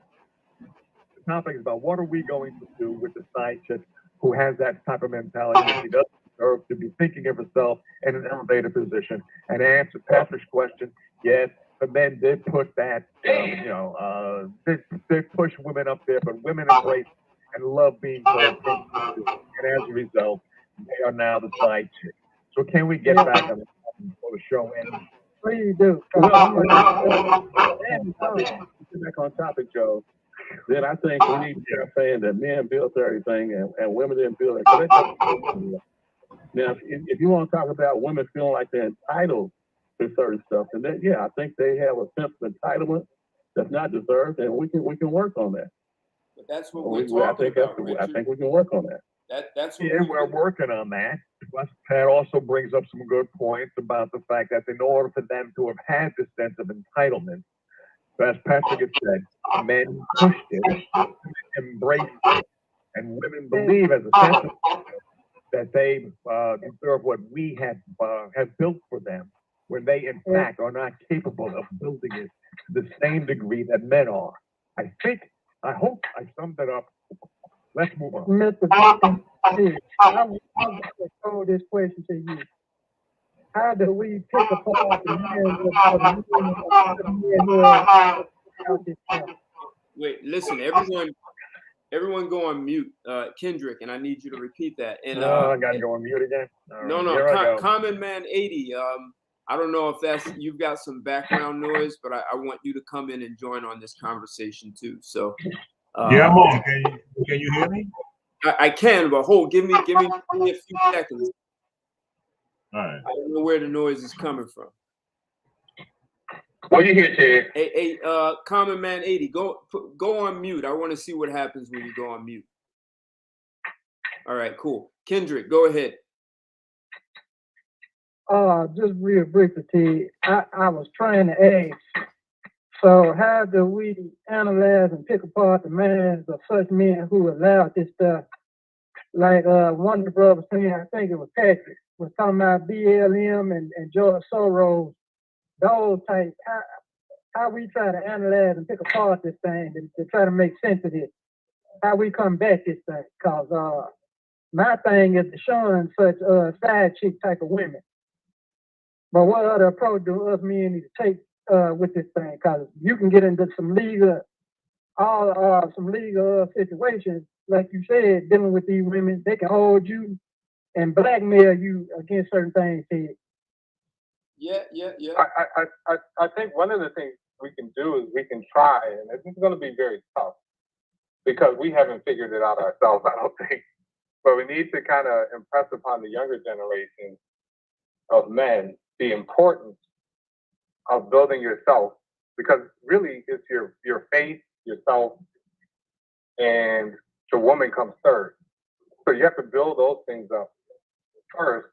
Picking the right part. I think we never really learn how to do that if you're going to pick a partner. But I will say this, even though we haven't learned to do it, I think it's starting to work itself out in certain ways. Meaning the younger guys are just choosing either to wait later to get married, or a lot of them are choosing just to kind of stay single. No, and a lot of since Richard decided to bring race into this, a lot of them are leaving them black bras alone, and they didn't hop the fence, and they happy. Hey, Reggie, we're not going down that path. This is not a race. This is not a race conversation. This is really across the board, because this is a global. Okay, problem. Well, globally, that's fine. Hey, and by the way, Richard, just Google Paul Williams. Paul Williams. Okay. Google Paul Williams. Paul Williams. Paul Williams. Okay, Reg. I want to bring in someone else. Common Man 80. Right. I want to hear your thoughts on this. So we're in a conversation. Why is every woman on the planet a side chick? One of the things that I thought was going to be a problem for some men is that you would actually have to put your own mother in this category. And Joe asked me a good question. Well, what if you have a daughter? And I said, yes, my daughter goes into this, because side chick, women allow men to build everything. They don't want the responsibility for building it, maintaining it, and protecting it, which means military. But men take on those responsibilities. And then women want to come in and demand cherry pick, like a side chick, the parts of the society that they want to participate in and claim to be leaders and claim to be equal, except they don't want the whole thing. So like a side chick is not equal to your wife because she's not willing to do all the You're things. breaking up, Ted. All right, so the side chick is not equal to your wife because your wife is willing to do things the side chick won't. Like she'll deal with you on a daily basis. So I just I'm recreating what the conversation is before Common Man jumps in here. So that's what we're talking about, and this is a global issue. 7.5 billion people on a planet. The slight majority are women. That's maybe, let's say, 4.5 billion are female. And I'm saying 4.5 billion females are side chicks. And I understand lots of women may have a problem with that, especially if they're married. Lots of women will have a problem because they'll say they're educated and they have jobs and they contribute. But they're still only contributing on platforms built by men. They haven't built their own of anything. Not one. They haven't built an industry. They don't have female-only Fortune 500 companies.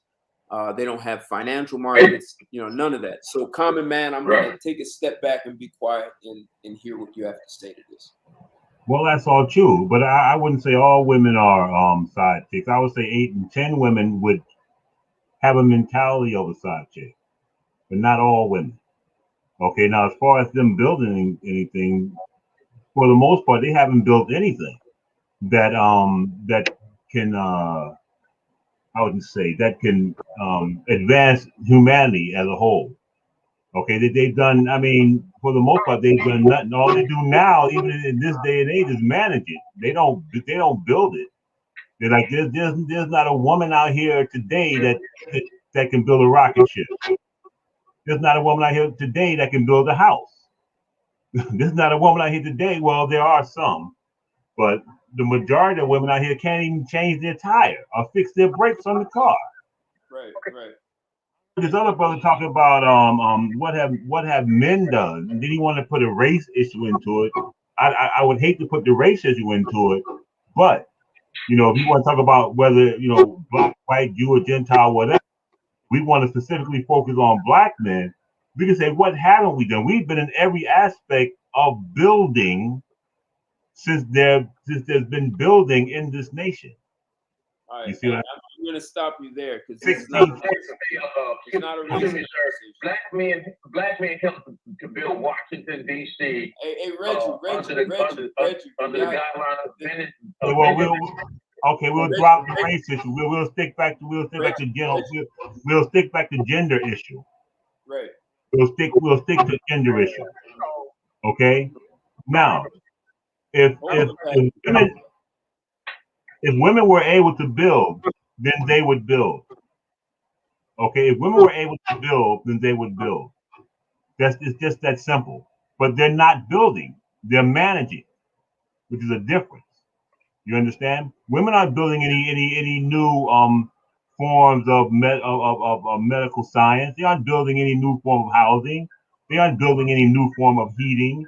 They aren't building anything, like I said, that can benefit mankind as a whole. No matter what gender, no matter what race. They're only managing what we already have built and what we are building. I don't see how any man can get that confused unless their mind is kind of twisted, man. Well, and so I'm saying 100% of women have that side chick mentality. I'm not condemning them for it. As Patrick was saying, they're not biologically designed to do it. And then Reggie was talking about how women don't want to put in the same hours as men. They're not as productive as men. And just as a historical fact, during World War II, when they sent many men off to war and they had women working in the factories, at some point, they needed more supplies of weapons, of parachute, of everything. So they had to significantly increase the hours of everyone working. And there were still men in the workforce. And when they increased the hours of overtime, the amount of accidents for women went up 150%. And during the same time period, accidents for men didn't go up at all. So to your point, Patrick, women are not designed to do what men are doing. The problem is that they are addressing men as though they are, and men have been diminished over the past several decades. And so what I'm putting on the table first is that this is a side chick mentality, and men are accepting it. Hey, hey, someone's got background noise. You got to stop whatever. Wait, hold on. That's me. Hold on. All right, just go on mute. You don't have to announce it. So what I want is for Patrick, you're asking, so how's it handled, right? So if you're a drug addict or an alcoholic, the first thing you have to do is be honest about being a drug addict or an alcoholic. So, and if your spouse is a drug addict or an alcoholic, you have to be honest about that also. If you keep pretending they're not, you're going to enable them to be worse. Right. So as long as men keep telling women, well, you're equal and you're smarter than us and you're better than us, and women will keep being like side chicks. And a side chick will extort you when she feels entitled, even though she hasn't put in the work like a wife. And so I think this is the fact that men have been diminished so much and haven't built themselves up to understand how valuable they are. And even in the whole sense of creating new life, men are being told that they have nothing to do with new life. We carry the seeds of life 24/7. Women can only carry it for 9 months. And so men are being diminished for every value they bring, and even in the fact that they built every civilization. And go ahead, Patrick. Okay, so this is not even about women. This is about men. If we've already established that men are the ones that are doing this, then this is between men. Have done it. The fact that women are taking advantage of it is just somebody taking advantage of it. But if the people that are pushing this are the men for their own gain and their own power hungry whatever, then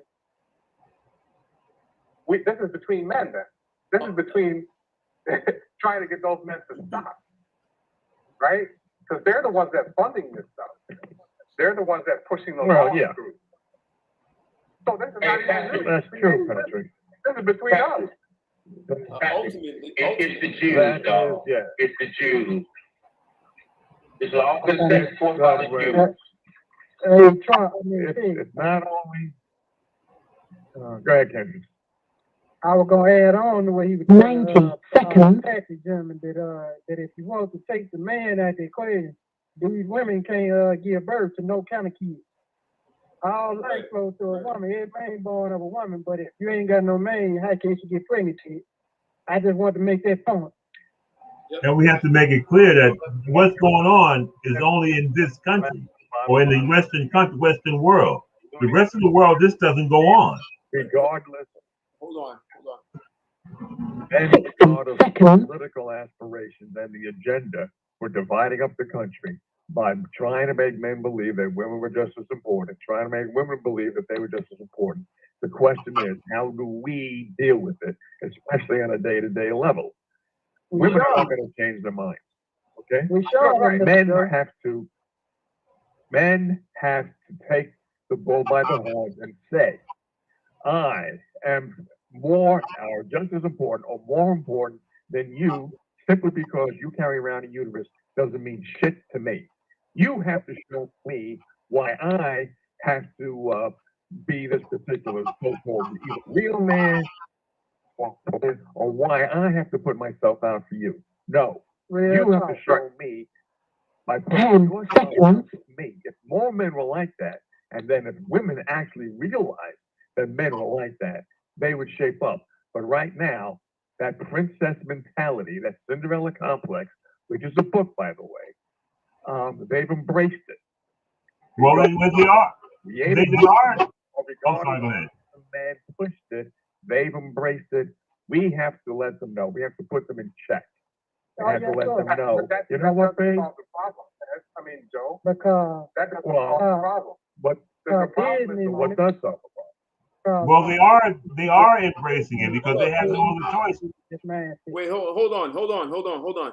At first, Common Man, I want you to go uh, um, Patrick and then Kendrick. So Common Man, Patrick, and then Kendrick. Go ahead, Common Man. Okay, well, they are embracing it because they have no choice but to embrace it. Men are starting to ignore the fact and what women are put in charge of or put in place of, and that alone puts women at a disadvantage to men. See, it's like I just say, a woman can make. We'll use the six-figure term because that seems to be the latest thing. Okay, a woman can make six figures, but her value it doesn't improve how important she is to a man. You see what I mean? I'm glad for her, but what does it mean to me as a man? A woman's most important gift to a man is a child. If a woman can't give a man a child, she's just as worthless. I mean, just as important to a man as another man. You see what I mean? Her most valuable thing is her ability to give that man a child, be a part of that man's life, and nurture that child and raise that child. It doesn't make a difference how much money she has. That makes no difference, and that's what men are finding out. You see, which are leaving a lot of women alone. I tell women this all the time. A man is a man everywhere in the world. Okay?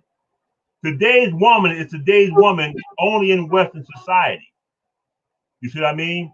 Any man in this forum here can go to, let's say, Brazil, Africa, Australia, any other country and meet women. Or in some countries you have 2 and 3 wives. But in this country, you're tied. You can't because women are put in this place of importance.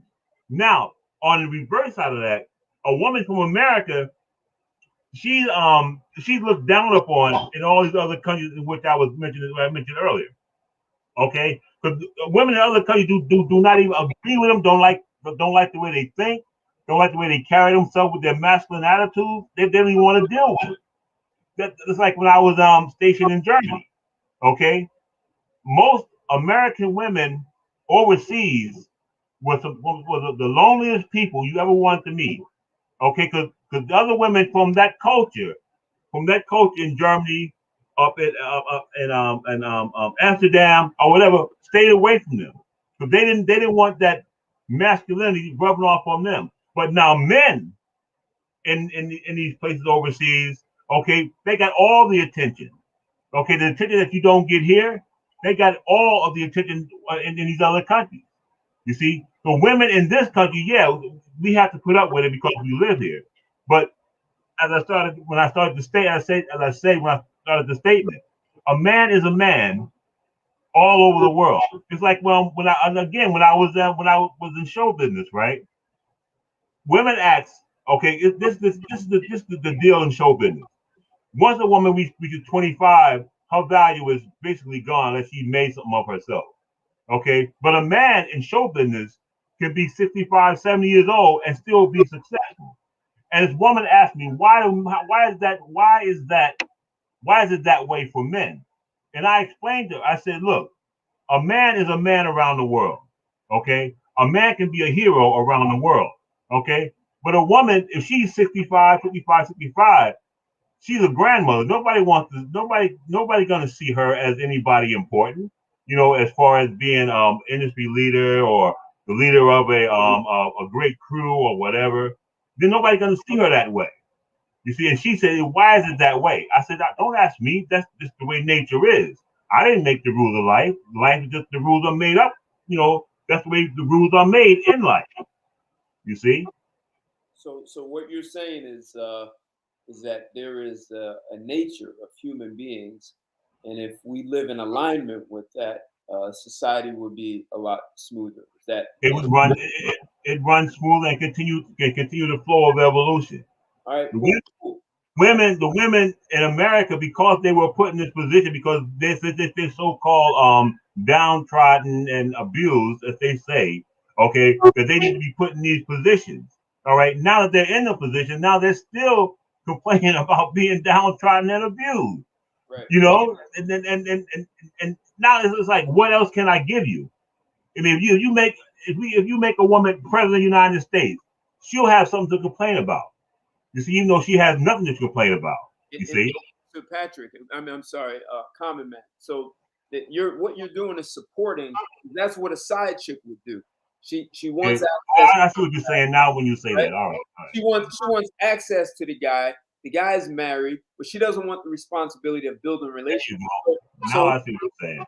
So here he is giving himself access. He's taking her out. He's treating her like, you know, a lover, and she's still complaining. I want killed kids. I want this. But you understood going in that you were not going to be responsible for building a relationship. You knew I was married. You didn't walk, and you stayed in it.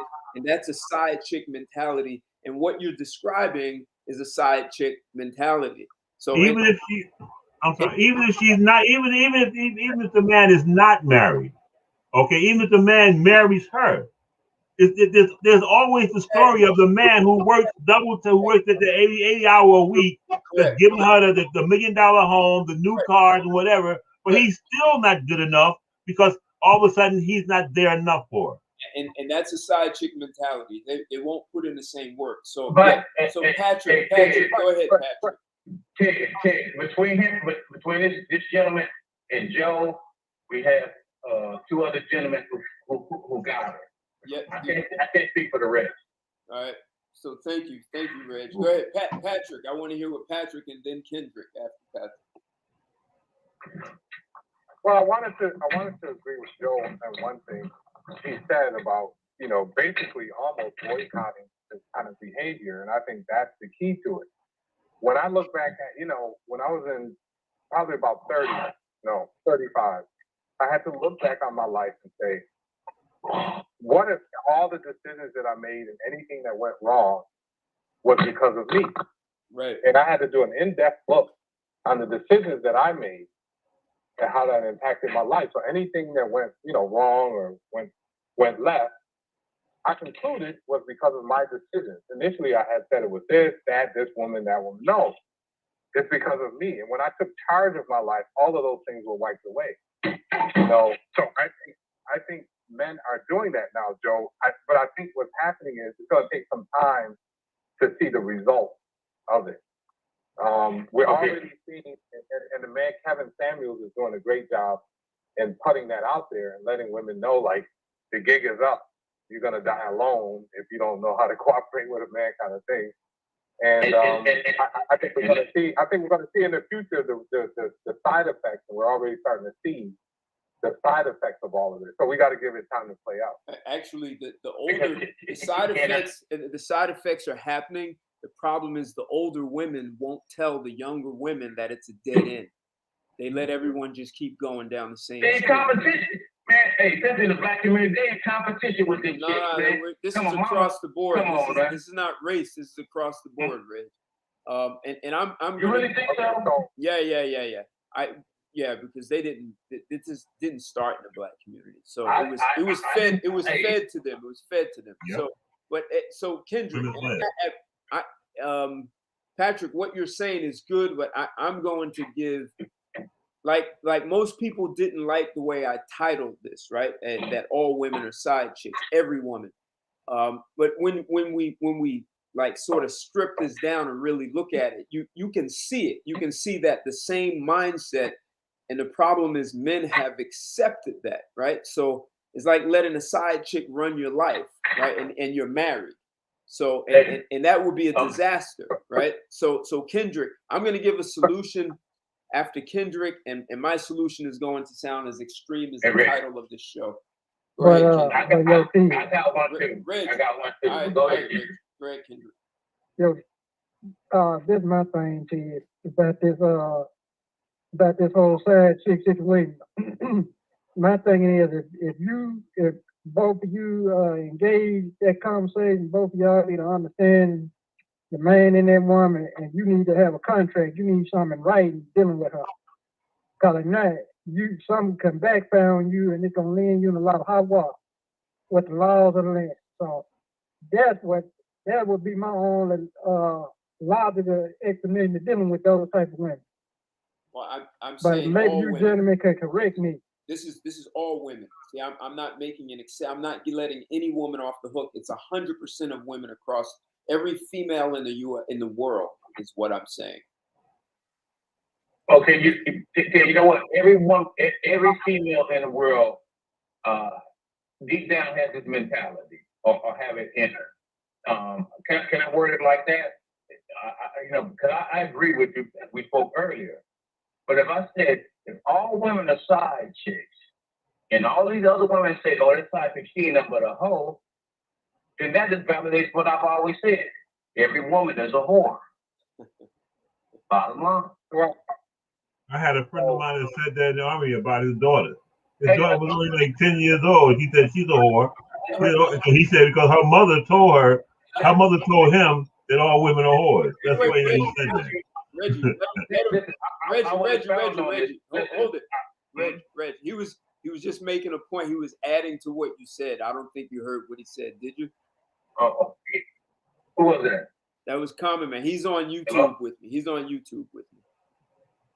Repeat that, Common Man. Repeat that for him. I said, when I was in the army, all right, this guy had like a 10-year-old daughter. I said, you got a nice family. He said, yeah, that's my daughter, but she's a whore. I said, you're only 10 years old. He said, she's a whore. He said, my mother told me that all women are whores. You see, his mother told him that all women were whores. And he called his daughter a whore already. She's only 10 years old.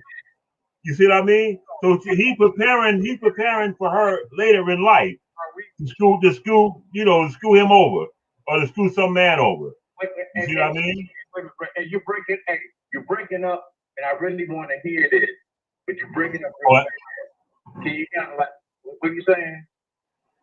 I said when I was in the military, okay, this guy was out with his 10-year-old daughter. I said, you have a beautiful family. And he said, yeah, but she's a whore. He said about his own little girl. I said, man, don't say nothing like that. And he said, she is. My mother told me all women are whores. You see? So don't trust her. They are. Okay. Which means we are whoremongers. Well, that's a good point. Let the man finish what he's going to do. You can come in with your little rebuttal. I was enjoying that. Okay, go ahead, my man. Yeah, but that's the point. In a sense, I guess we are. I mean, I think it's good if you can find a woman that would be there 100%. But even according to today's statistics, 8 in 10 women will not, and the other 2% is questionable. They just haven't got caught yet. I'll put it that way. And when I say this, I'm not saying it to be negative. I'm just trying to tell you the biological nature of the female. She's not fucking with you unless there's some benefit. That's a whore. Do you understand? Okay. That's a good point. That's a good point. Okay. Before the show ends, let's talk about solutions. Okay, the solution is to terminate all the fucking sense, especially the fuckers, the ones in power. Then you can get some order. We need to get some.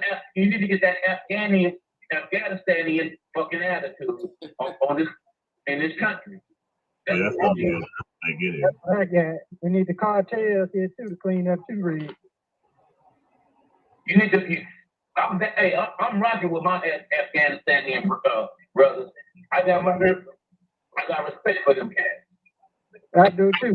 Much respect for them, especially the Arabs. So I got respect for all of them cats over there. I got respect for all of those cats. But you know what, hold on, Kendrick and Reggie. Hold on. Hold on, Kendrick. You guys having too much fun with that. So I'm going to give a solution, and it's going to, like I said, it's going to sound extreme. But when you can understand that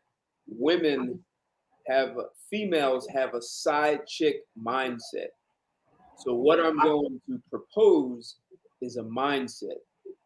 And if men can embrace this mindset and actually generate or create this same kind of conversation with a woman, I promise you will see a change in the way the woman engages you.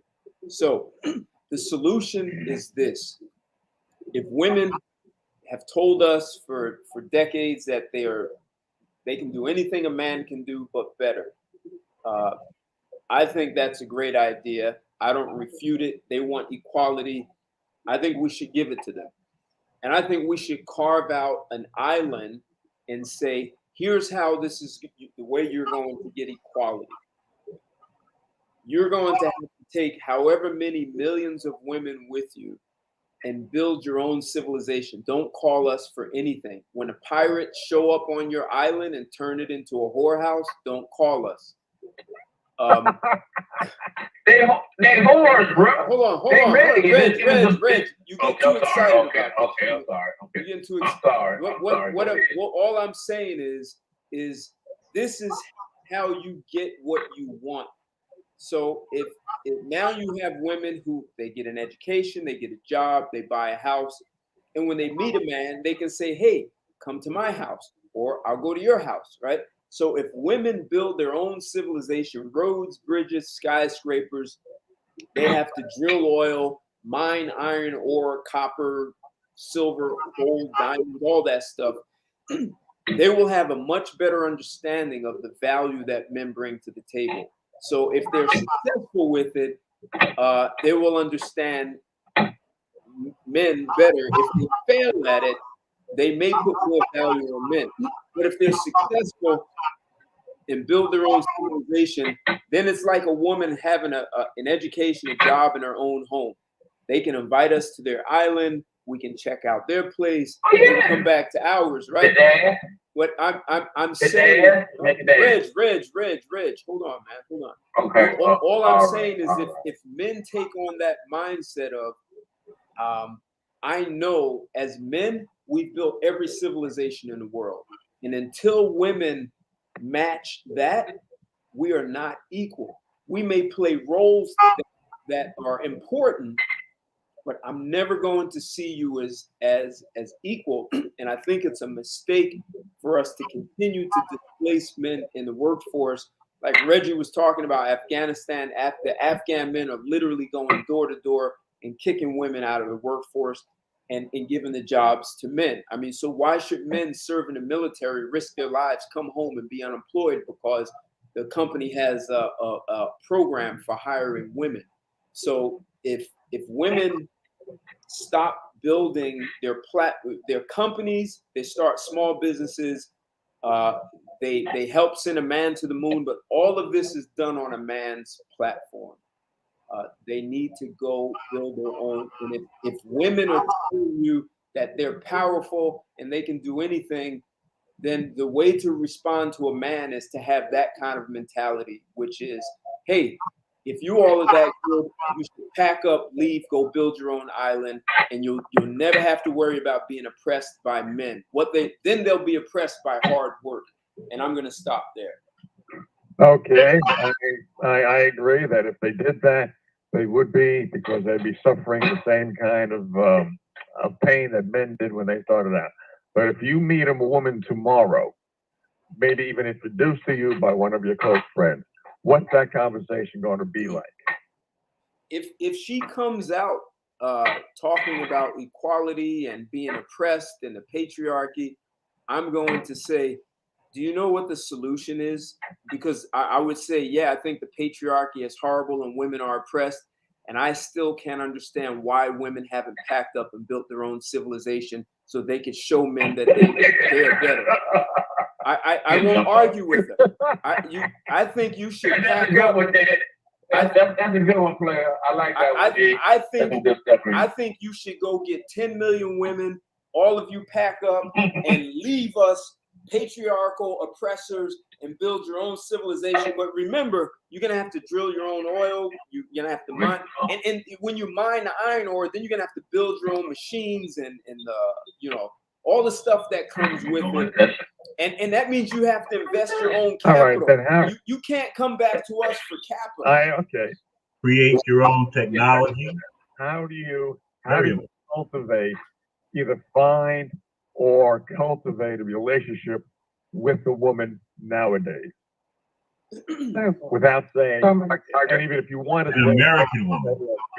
Let's be specific. They're going to say, well, we're not going to go to an island. No, So how no, do you but cultivate see, a relationship with the modern woman today? See, men are afraid to say these things, and women, Kendrick, and what women do is exploit you. But when you stand up and have balls, they're either stand down, and it would be a ridiculous argument. The most they could say is, yes, I should do that. And I've had women say that, yes, I should do that. And I have said this to women I was creating a relationship with. It's men have to stop worrying about what women feel, and in the process of worrying about what women feel, men are diminishing themselves. So I've had women say, yes, we should do that. And I would say, well, why are you still on the phone with me? Why haven't you packed up and left yet? Right? So I can have fun with it. I don't have to be mean-spirited about it. But what I'm doing is showing that I'm never going to take your nonsense, because as soon as you come up with nonsense, I'm going to ask you, why haven't you packed up and left yet? I'll give you a case in point. Okay, case in point. Okay, I'm going to refer to my military career again, right? Hold on, guys.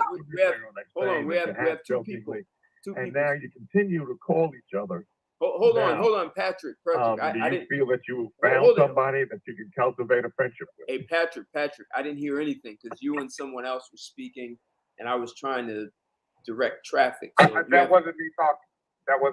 No. It's a guy on YouTube with me, Common Man. So. Oh, okay. Yeah. So I think maybe it's a delay in the voices. You can't hear one another all the time. So I want. All right. You want me to repeat myself? Joe, I want Joe to go, and then I want Common Man to go after you. Okay.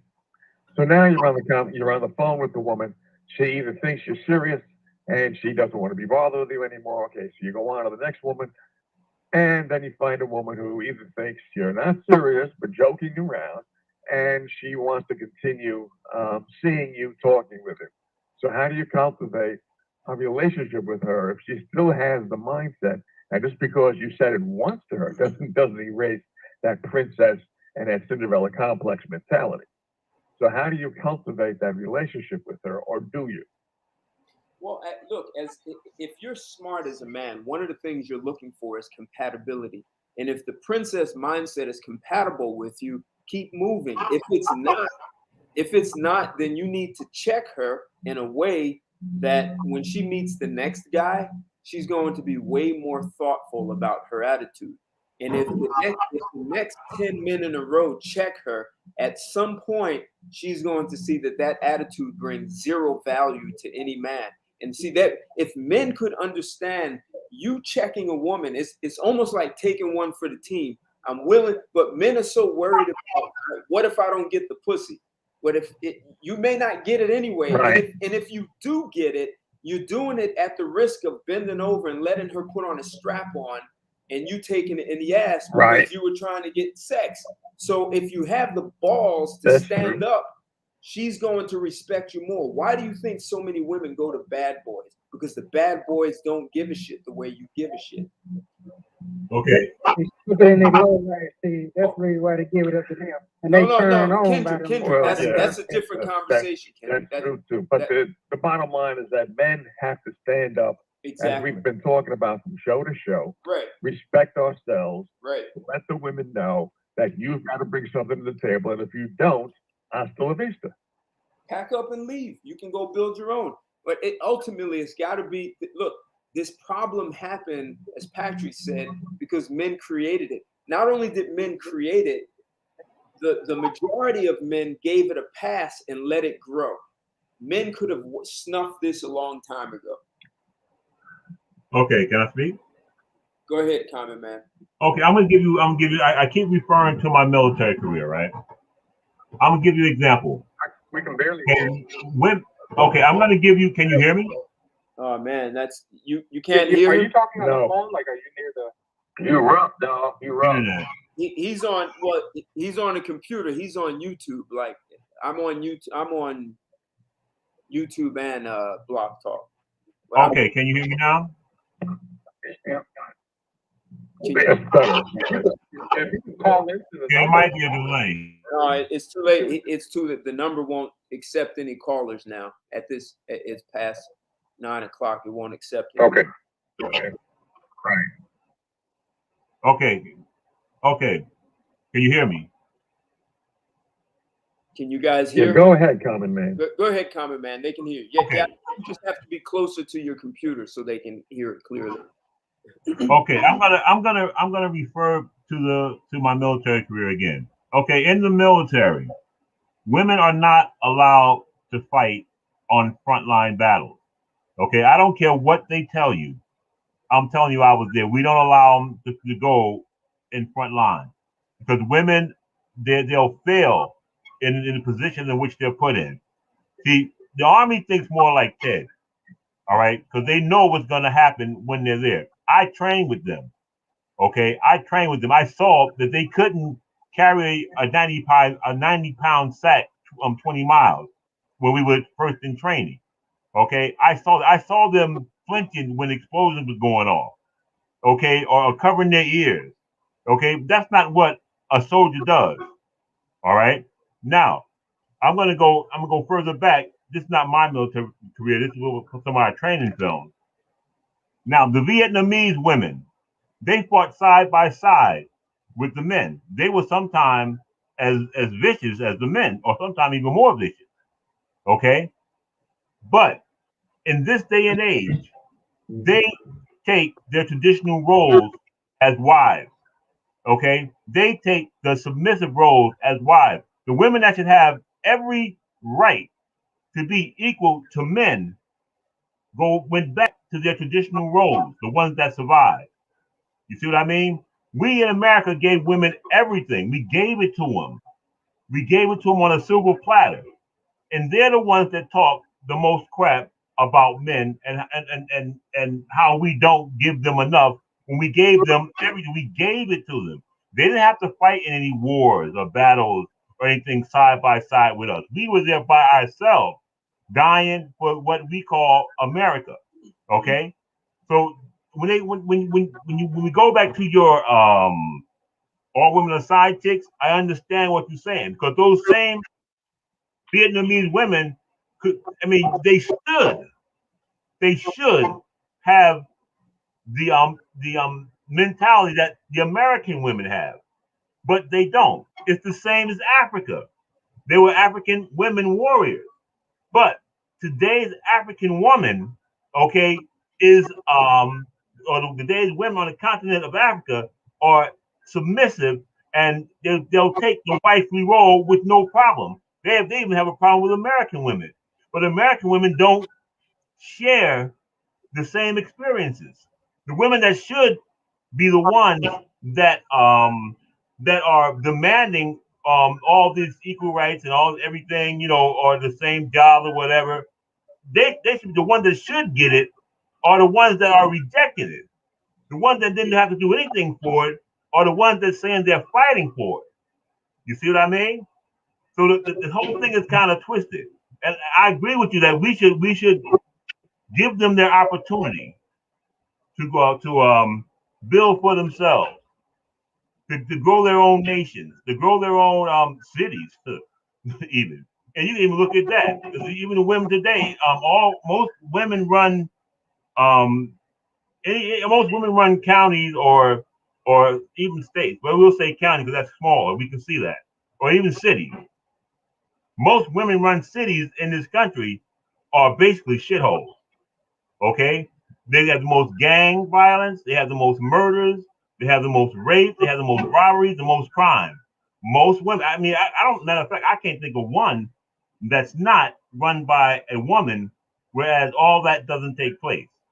But most cities in this nation, this is America again, that's run by men, seem to be going along more smoothly. You see what I mean? So your what you think about the side chick? Now that I got what you were saying, Ted, I have to agree with it. I have to, because the proof is, and this is real life proof. This is not something I'm making up. This is not something I'm making up.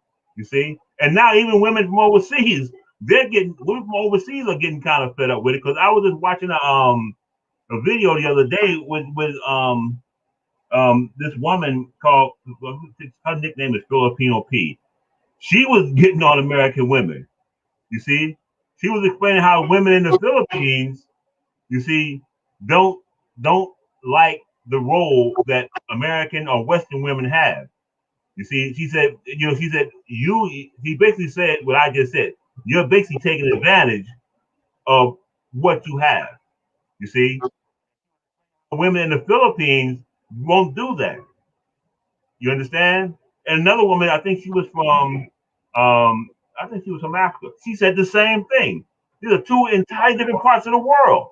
But now that we're connected by the internet, they're seeing what we're seeing. You see?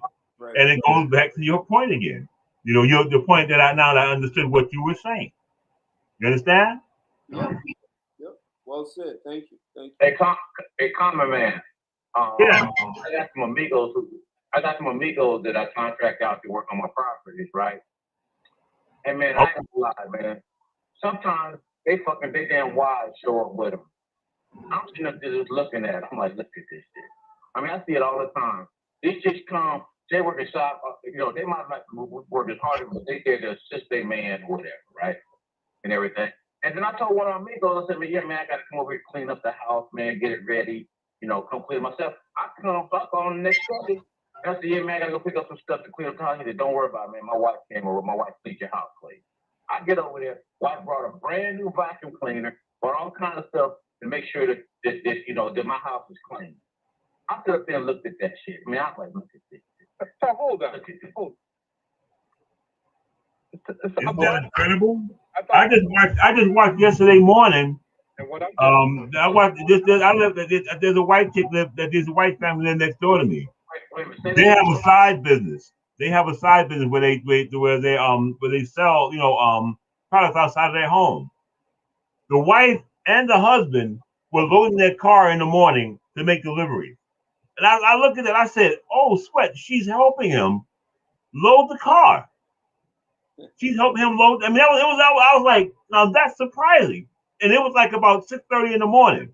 I said, "Now I don't know any black woman that's going to get up at 6:30 in the morning because she wanted to make deliveries.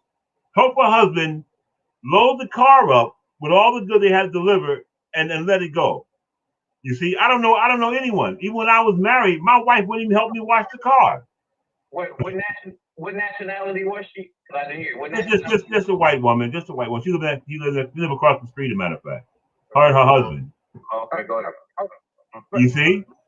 But I'm saying, this is what we as men in America have to put up with. But I mean, she was just one of the few. But if the white women do it, they do the same as white black women or any other woman here in America.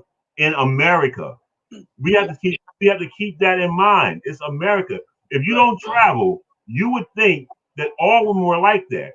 But see, I've traveled. I know they aren't. That's why a lot of women, American women that go to other countries, they're in a pretty lonely place, especially if they're by themselves. Unless there was a man. If there was a man, they'll enjoy themselves. If they're out there by themselves, they'll be some of the loneliest people out there. Absolutely. Hold on, common man. Reg, hold on. So Patrick, American women go overseas, they may not actually respected by the females over there, but the female, which we believe overseas, has a better attitude towards men. Once they come over here, they change because they're like the laws over here, which benefit them more. Not always. They stay away from American women. If you notice that they stay within their group. They don't run to America. That's why American women sit home alone a lot nowadays. But Joe, and complain. Joe, what I was stating is what I've seen over here with my business and when I'm at work. Sometimes these amigos got to come on the weekend to take care of something, and their wife show up with them dudes. I'm sitting there looking at it. Well, then they've already, yeah, well, right. When they're with their men, if their men want to continue that culture, that is good. But if a woman comes over here, most of the time, even with their men, but certainly without their men, they are going to be transformed into princesses, because when they see how American women are treated, they are going on the bandwagon. A lot true. do. But, hold on, Reg. Hold on, Reg. Okay, go ahead, Ted. Hey, Okay, go ahead, Ted. Okay, Patrick, you still there? No, we lost Patrick. Okay. So Patrick, Kendrick, hold on. So Patrick was asking, what can men do? So, I brought up the example that if your spouse is addicted to alcohol or substances, if you pretend that's not happening, you're probably going to enable him, and it's just going to be worse. So by me putting this subject, the topic on the table, and saying, hey, all women have a side chick mentality. So I hear what Common Man is saying, that because I see, you can look in Latinos in New York, they have their segment, right? They have their own groups. Ethiopians will have theirs, right? But still they get influenced by the mindset that's here, right? And so if men keep pretending that this mindset doesn't exist, it's like pretending your spouse is not an alcoholic, and just sort of putting your head in the sand. And as things get worse, you just keep making excuses and justifying. Well, you have to understand women have it hard. You have to understand women have a uterus, they have babies, it's painful. Like all these excuses, and you never have the balls. You never have the balls to say, I'm drawing the line, and this is unacceptable. You don't have the balls to say it's unacceptable. So by me putting the topic on the table, it's giving men an opportunity to look at what's happening from a very different perspective. I understand initially it's disruptive. And let me tell you, if you say to a woman, what's stopping you from packing up and leaving, I promise you, her brain won't know what to do with that. And so, you can disrupt people without beating the hell out of them. You can disrupt someone's thinking, and start to get them looking at a new perspective. Because when you say something that disrupts the normal everyday way of thinking, no one ever disrupts it. Men are not disrupting it. They're putting their heads in the sand, or pretending it's not happening, or going along to get along because they want to have sex. If men disrupt the pattern, you have a much better chance of being able to have a different kind of conversation with women. It's like when women start throwing that. When women start throwing that, women have babies and carry babies for 9 months. Hey, hold on. Well, thanks for hold on, giving Common me Man. that Hold particular on. Hey, Pat. conversation. Go ahead, Joe. You start from the beginning, because you guys are talking at the same time. Okay.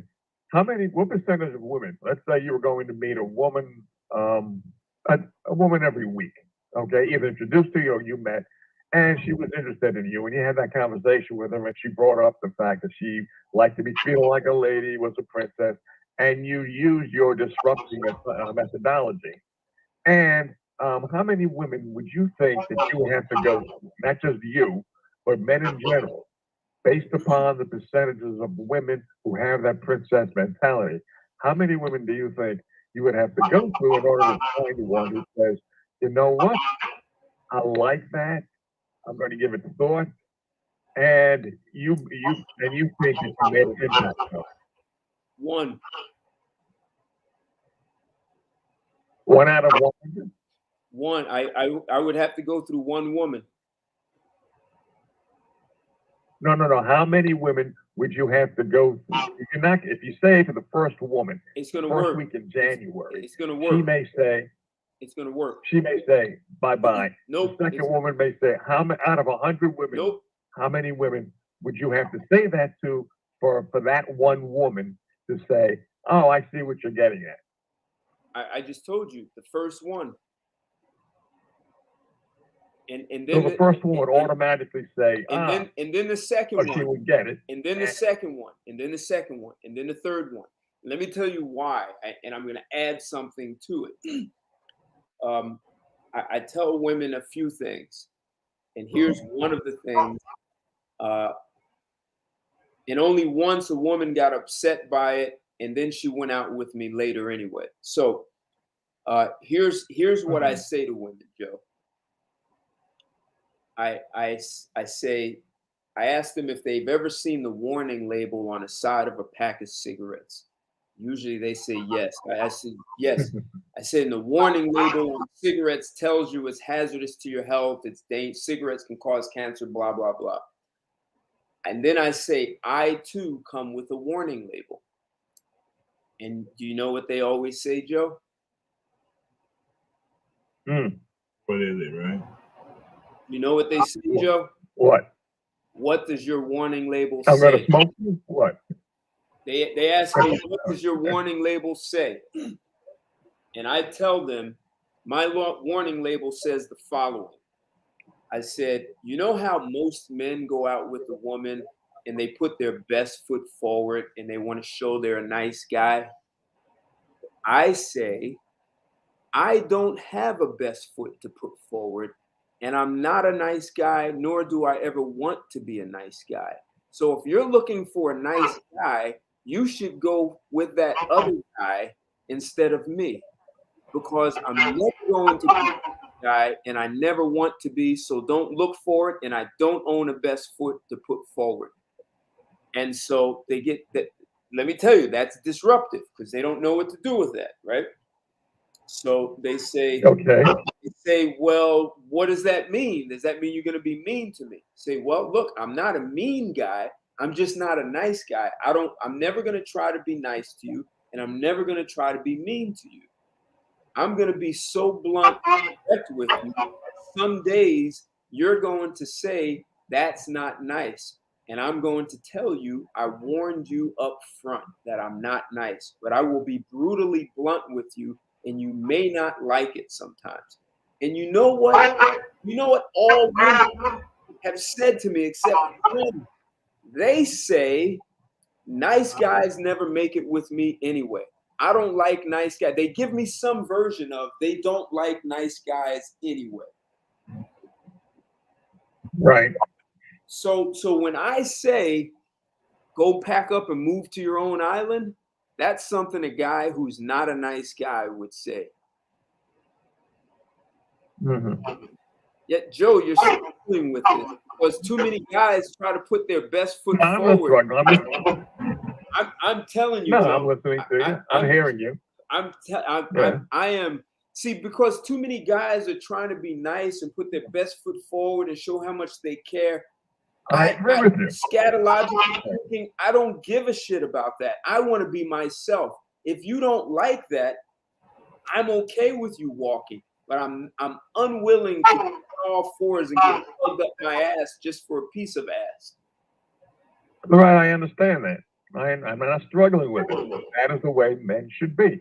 Again, this fear of all your shows is that men should respect themselves first and not let women walk all over them or give women the idea that they have this mentality that's going to get their way. I'm asking you the same question. If you said that to 100 women, how many women would they continue to see you after? All 100. All 100. Okay. All 100. Go ahead, Reg. Go ahead, Reg. Bravo, Ted. Bravo. Continue on. All right, thank you. Joe, I'm telling you, man, that see, guys are worried about disrupting and making a woman uncomfortable, but women actually. But see, you got to have like class about it, right? You've got to know how to resolve conflict, because sometimes I get a woman upset. Oh, I agree. So sometimes when I disrupt her, she gets upset and very angry. But just see, men get afraid when a woman gets angry. Hey, Common Man, your chair is making noise. Yeah, I know. You're gonna have to I know. I'm trying to keep it down. I love this chair though, man. I gotta oil it. I know. All I'm right, sorry. well, go on mute because it's making too much noise. It's too loud. So Joe, what I'm getting at is men need balls again. They're afraid of what Absolutely. I was getting at is if a woman gets upset, here's my thinking. What is she going to do? Kick my ass? She's upset. Okay. Like what are you gonna do? You're gonna yell, and I'm gonna say, hey, I don't talk to you that way. Don't you ever talk to me that way. I don't speak to you that way. There's no reason for you to speak to me that way. Ever. And I'll say ever. Right. And I say it with a man's voice so that she gets very clear. I'm a man. I joke around. I joke. See, you could say, you know how people say you can use subliminal messages to get someone going in the direction you want.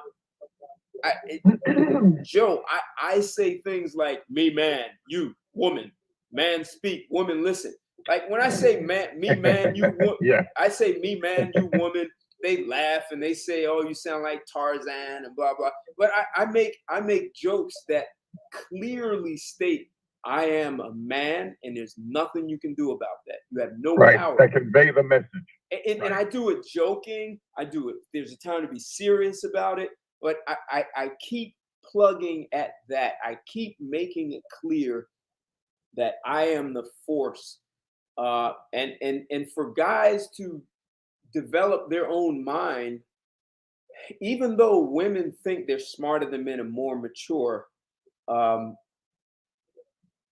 even when a woman finds out that she's not as smart as you, she still may try and compete with you because that's a shock to her brain. It's a shock to her brain. She thinks she's smarter than every man. So when she meets a man that she's not an intellectual match for, it's like she's got to invalidate you to prove that the story she's lived with all of her life is true. Like she can't live with the fact that she's not smarter than every man. So she may challenge you unnecessarily, right? So I have a way of dealing with that. You, like I said, with class, there's this diplomacy.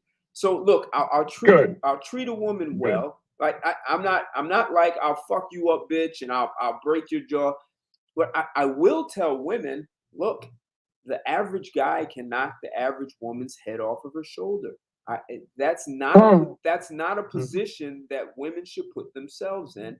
And I tell women, look, you think you understand men, but men have a biochemistry that you can trigger them and you can't stop them. Just like if you understand, here's what I say to women.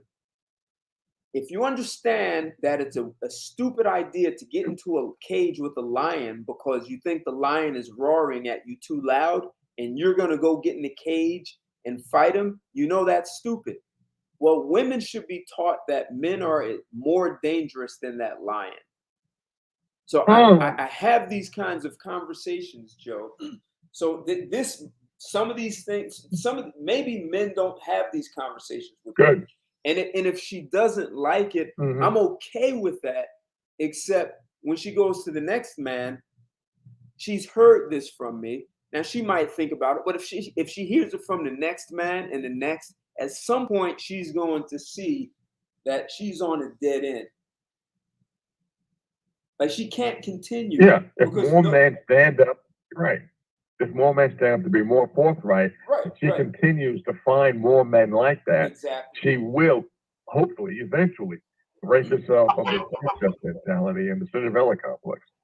But for the most part, the thing is, on her, like Ted was suggesting with the lion thing. Before she understands, she ain't got no business getting to me.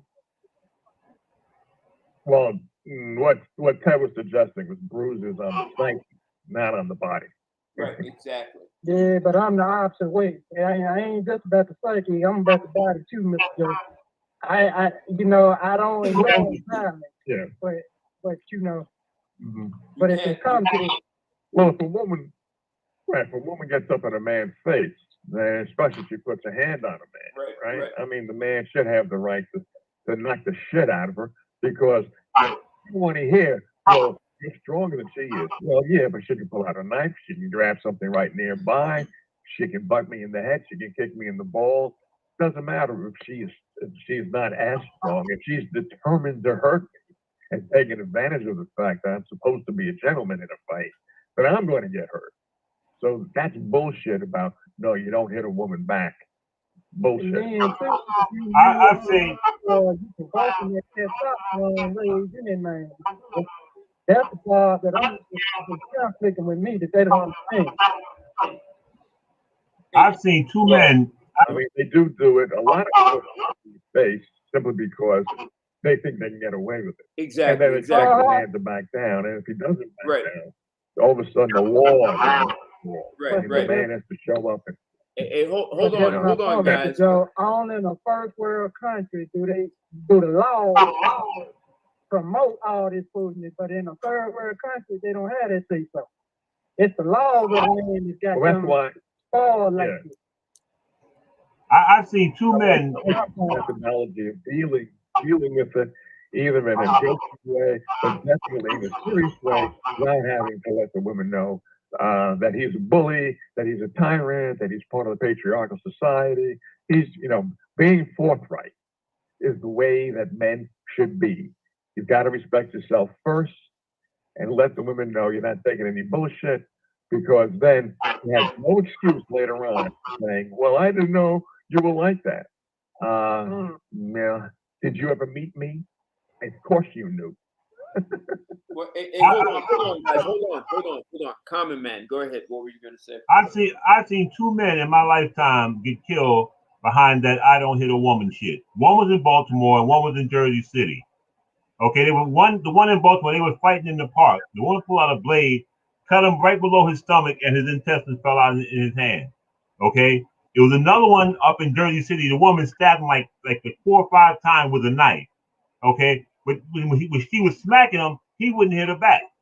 You see, so that this I don't hit a woman crap is a bunch of crap. Okay, so the best thing for her to do, don't put your hands on anybody. That's the first thing. All right, now secondly, all right, now when women start talking this when women carry a baby for 9 months and they go through the pain and suffering of having children, I'm like, one of us had to do it. You see? I see. So why should I feel guilty about you doing your evolutionary responsibility when when we were having sex that you were going to have a baby? Why did you do that? I mean, why would you be angry at me and say that I did something wrong to you because you got pregnant, who carried a child for 9 months, and you gave the baby? Okay, one of us had to do it. I didn't make a decision that women had to have children. Exactly. Evolution. You see what I mean? Right. So I don't let those things. I don't let those things bother. Not at all. Here's another rebuttal you might want to give too. So you carried our child for 9 months, or you carried several of our children for 9 months. How about when we get divorced, I only pay you alimony and child support for 9 months? How's that? Sound like a fair trade out here. Right? Yeah, but I don't. That's why I say I don't get into that. That's why if a woman is oh yeah, if a woman is emboldened enough to actually strike you, I mean a smack, man, I catch a hand anyway, no big thing. But if she's emboldened enough to take a bat or hit you with something, then she's emboldened enough to take what you have to give to her. My opinion is neither one should hit either one. But if she feels like she has to get mad enough, angry enough to strike you, then expect to get strike back. All right. Now, you would say, well, you go to full force, maybe. It all depends on which way the argument goes. So the whole point is to avoid getting up to that point, whereas you have to hit her back. You see? But see, this is why You know what? I have hold on, Joe. I'm gonna have to give. Hold on, Joe. This is Okay. why I have conversations with women and say all little girls should be taught that men are deadly, they're dangerous. Just don't. That's what girls should learn. It doesn't mean the girl is helpless. If you don't go fighting over a fence to fight a dog, the 120-pound pit bull. If you know not to do that, why would you get in a man's face? So that means we're miseducating girls to think, and Hollywood is not helping by showing women kicking everyone's ass in a movie, and women believe they can do that. But go ahead, Joe. You brought up something which also triggered a conversation I've had now, a couple of conversations I've had in the past with the men and women I've talked to. Is you know how that the sign is "Beware of the dog." Right. So you could say, you tell a woman, if you know that the sign is there, beware of the dog, and you crawl over the fence, are you going to blame the dog for biting you? Exactly. So you're right. So that's what you were saying. What was I going to say? Well, that was part of it, but that's Common Man was talking about the. Oh yeah, what I wanted to say was this: black women, from what I've been told, and from what I've seen on TV about black women saying this, I have to give black women credit, is that black women still say, do not put your hands on a man. And I'm talking about black men. White women have never, ever said that.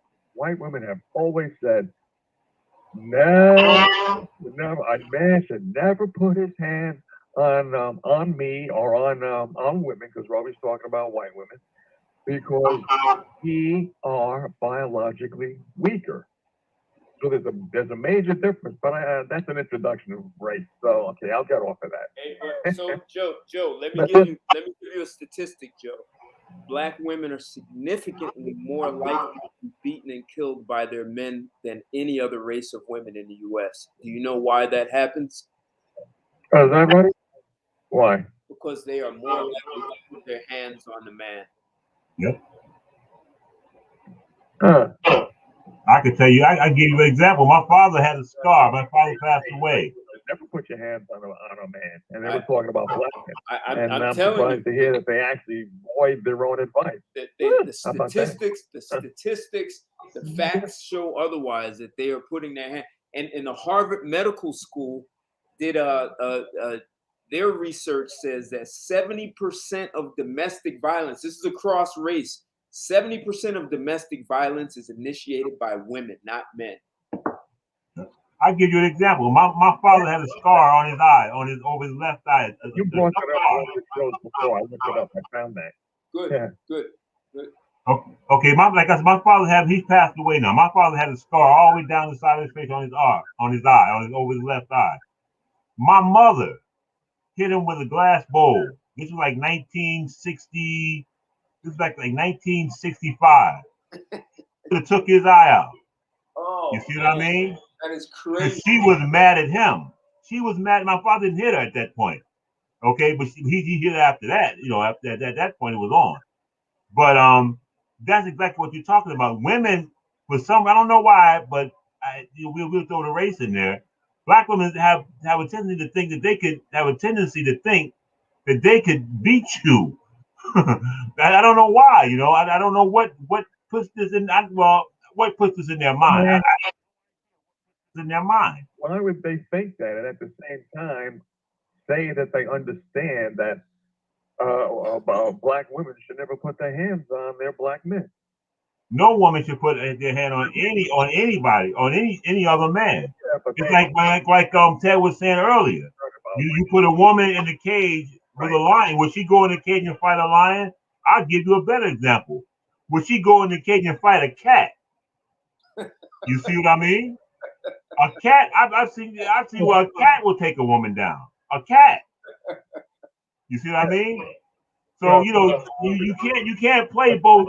She tried to play both sides of the gender, but she can't do it if a man decides to act like a man. All right, go ahead, Joe. What were you My saying? question, though, is this: if black women will say publicly that black women should not do that to their men, then why are they doing it if they know that they believe that they shouldn't do it? Good because question. because they know it. If they live through it, in the end they'll win.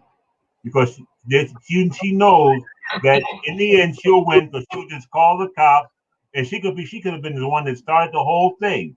She know that in the end she'll win. She'll call the cop, and that black man will be locked up for however long. That's why she does it.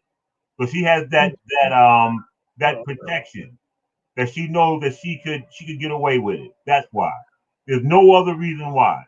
That's why they do it so often. But why would she believe she's going to get away with it? But she's already said that black men have the liberty to strike back if a black woman puts her hands on them.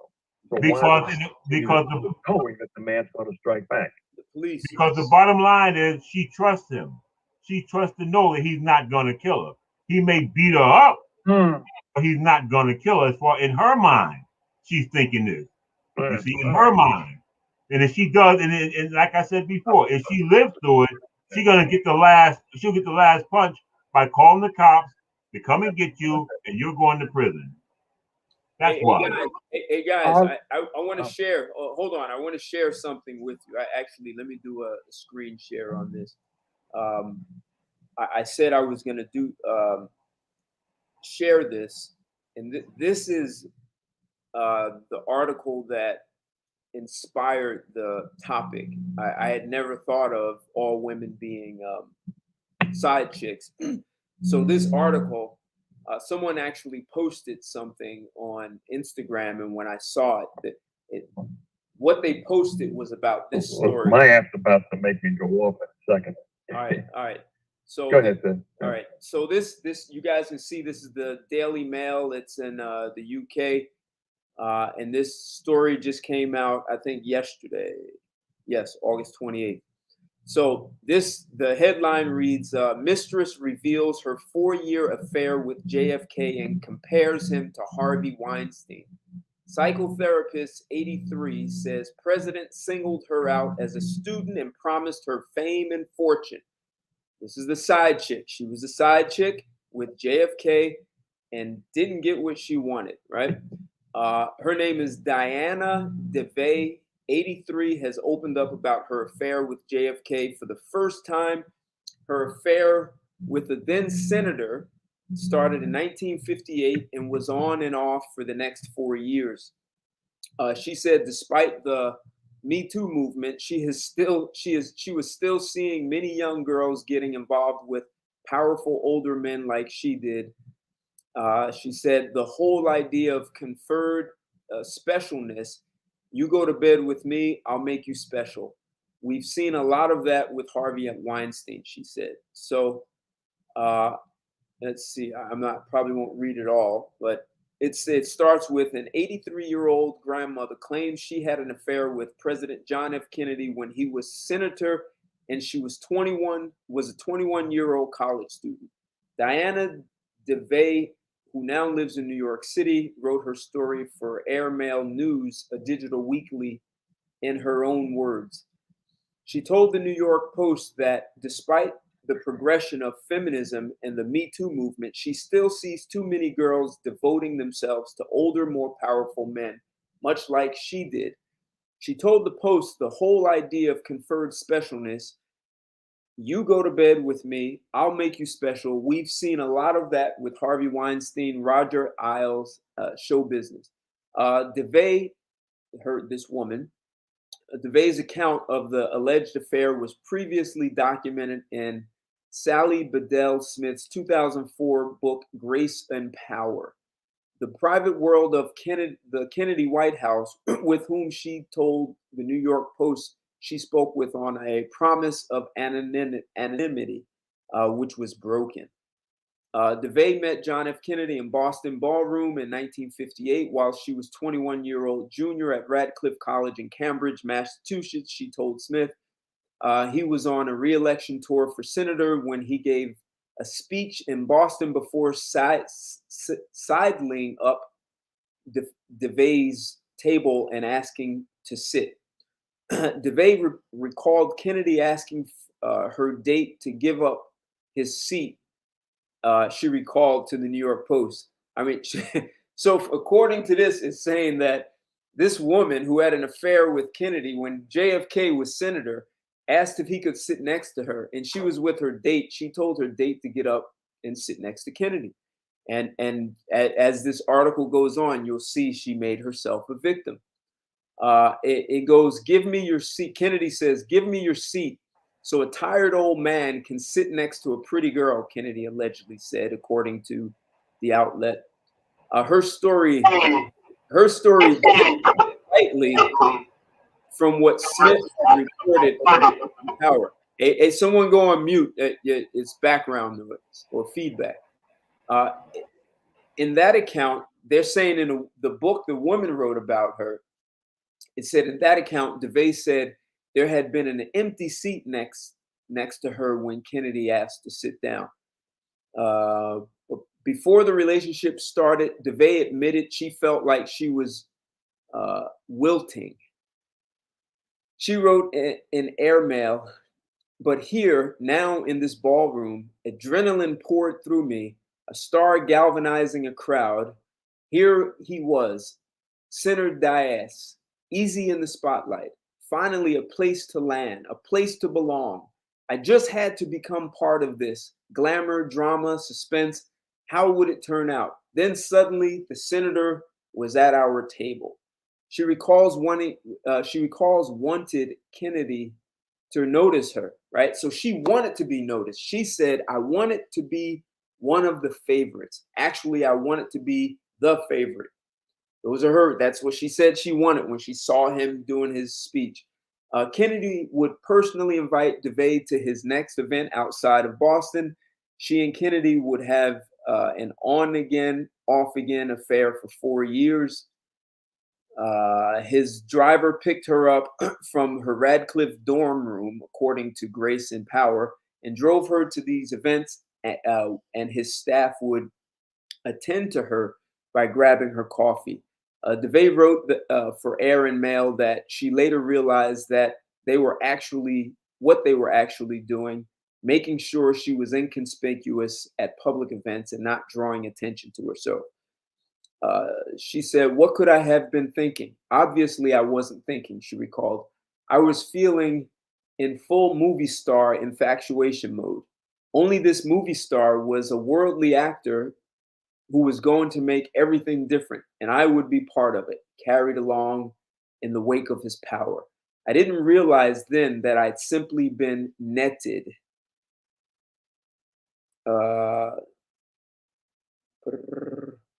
It says, then Harvard Dean Mac Bundy allegedly. So it goes on to say that Kennedy actually had a business relationship with her father. Things were getting a little messy. And eventually this woman is claiming that she was a victim of all of this and taken advantage of. And so very interesting that at 21, she had an affair with JFK. And it was on again, off again for 4 years. And now she's saying, well, he took advantage of me and, I was netted. He knew what he was doing. But she even admits herself that she wanted to be his favorite. She wanted to be noticed by him. So she was a side chick. And at some point, she was actually wanting more out of it, right? So she's a psychotherapist now. And, this is what I'm saying. Women allow themselves to be side chicks. I mean, he was a senator. He wasn't president yet, but he was definitely a popular, well-loved man. And she allowed herself to be in that relationship and somehow gets to be a victim in this. And this is what I'm getting at. Women will be a side chick and play victim. So women will allow men to build all of civilization and then play victim. They are oppressed and they're not getting their fair chance to die in the military or die in the coal mines and all that stuff, which is, they don't want that. They don't want to be the trash collector. They don't want to work in an oil drills. They don't want to be on the front line of the military. So they want just to cherry pick, like this woman got to cherry pick being with a senator, and then later he was president, and she was still sleeping with him. I think she also had problems with him sleeping with other women, like Marilyn Monroe. So, just I'll put the link in the description. Her name is Diana DeVegh, VEGH. And they're saying that allegedly she slept with JFK. She's 83 years old. So this was my motivation for this show today when I read that article. And she said she chose him. She said in that article, she states that she chose him. She didn't say that she came and hit her in the head and dragged her home. She said she chose him, and then she flipped the script and made it his fault. You see how that happened? And I'm saying that's what women are doing to men. You go out and build the whole civilization, but you're oppressing me. We didn't want to be out there drilling oil and going into coal mines. And they don't want to be the garbage collectors. They don't want to be on the front line of the military. They don't want. And I heard what you said about Vietnam, but I'm saying that same side chick mentality is what women use throughout the world. And so if a woman is a side chick in a intimate relationship, she knows you're married, and yet she's going to demand more, understanding that up front this whole thing was constrained because that's the way we entered the agreement. So if women will sit on a side and the agreement is, well, you're men, you're builders and you're hunters, that's the agreement. You can't just turn around and ask for more of something that you didn't build. And men are actually allowing that. So I'm saying, if they say, well, we want more, it's like, well, we have the right to have more. And just like men had to build it from scratch, we had to use our own capital, we had to develop the skills. You go and do that. But we don't owe you a job in companies built by men. You have the right to go build your own. Build a Fortune 500 with women only, and compete in the marketplace, and let the marketplace decide who has the better product for the price. Yeah, and they say in all this nation, this world, all of this that men have built is only worth sex to the woman. He said, if I give you sex, exactly. I get it. I want it all. Right. I get everything. Okay. As long as I give that man sex, I get the rocket ships. I get the ships. I get the logistics that brings that ships things across the ocean. I get the planes. I get the highways. I get the bridges. I get the roads. I get the homes, small and large. I get the 80-story or the 60-story condominium building. I get this just because I gave you sex. And that's their mindset. The mindset. That's the side chick saying, I want the mansion, I want the Rolls Royce, I want everything your wife got. But my wife made a different commitment to me. And the side chick is like, I don't care. So this is, and men have allowed themselves to get hooked at just for the sex. And the crazy thing is, women get more out of sex than men do. Like, sex is mutual. So this is that's not even an exchange. Yep. They did an experiment. It was an experiment. I forget what, I can't remember. I think it was Harvard. They did an experiment where they showed where men and women had to control themselves doing, watching porn. Okay. They showed men vaginas. Most men got partially erect. Okay. But not all of them, because some were looking at this photo from an intellectual perspective. They showed women male penises. Every single woman in the room, it was like 30 women. Every single woman became aroused. Every one. I think you can probably find it on. You could probably find the experiment on the internet. Okay, that and you just said is that women get more from it. That there alone is proof. Exactly. Exactly. It's, Exactly. it's amazing. But that's how we have. That's why men have to learn that we still have to stay strong and stick to ourselves. We can't. This country. I keep saying I hate to say this, but this country, as men, if we stay strong and just go ahead and tell them, look, you can do okay. The head lawyer, go ahead. Okay, I was just watching. As a matter of fact, I was just watching something today. Whereas they said most women who join law firms, they do good up to the age of 30. Okay, 30, 31. Okay. Then after that, they start to drop off. You see? And the men in the law firm seem to go higher to the $500,000, $2 million figure.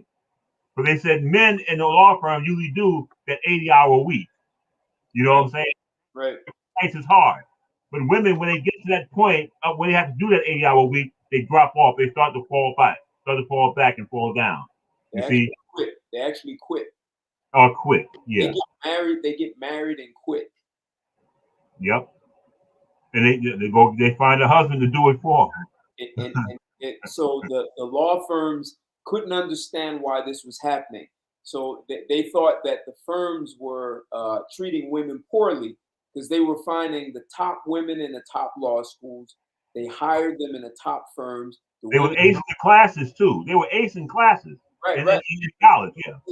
They chose the women who performed at the top of their class, hired them as lawyers, told them this is what you have to do to make it. The women put in the work, and somewhere around 25, maybe they became partner. Before they were 40, they married, and then the law firm said, okay, now that you're partner, you have to put in 80 hours a week, just like men. And the women scratched their head and said, how is that going to better my life? Um, I just married a guy who makes as much, if not more, money than me. I'm out. Yeah. They just said I'm out. They quit. So the firms couldn't understand why they were losing so many women. So they interviewed the women, and the women said that extra $250,000, $300,000 wasn't going to make my life better because my husband makes that much. So my quality of life was going to be diminished. It wasn't worth it. So I quit. That's why they didn't want to put in, they said 80-hour a week wasn't worth it. But what they didn't get, so this is biology that's at work now. The men take on that 80 hours just to show who got the biggest bonus check at the end of the year. They push through that, man. And if you look at doctors, the same, it's a similar problem. The female doctors refuse to put in hours like male doctors. So let's just say hypothetically, a hospital hires 100 doctors to run it, and 100 male doctors. Well, now that you have a lot of female doctors, you have to hire 150 doctors to do the same job as 100 men. And what does that do to healthcare costs? So, because the women refuse to put in the hours, and I know women who practice medicine for 30 years, and they were telling me across the board, the younger women refused to work like the older women had to do, and some of those older women never got married because they pushed so hard. They didn't have children, they never married. But the women who married they didn't push as hard. But the younger women, they won't do it. You can So, look. You can give the same argument even in sports. I'll give the perfect example: the NBA and the WNBA. See, I think that's the most perfect prime example of what we're talking about right now.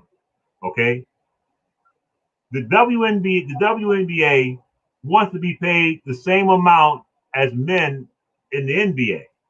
You see, I know. but they don't seem to understand that the reason the men in the NBA get paid what they paid because the men have men, women, children, girls, old and young that come to see them. You see what I mean?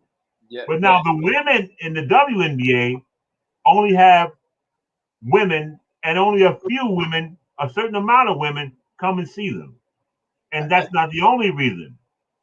They did they did a test, boy, men versus women type test with a team from the WNBA. Right. It was a high school seniors. Okay, played them. The high school seniors beat them.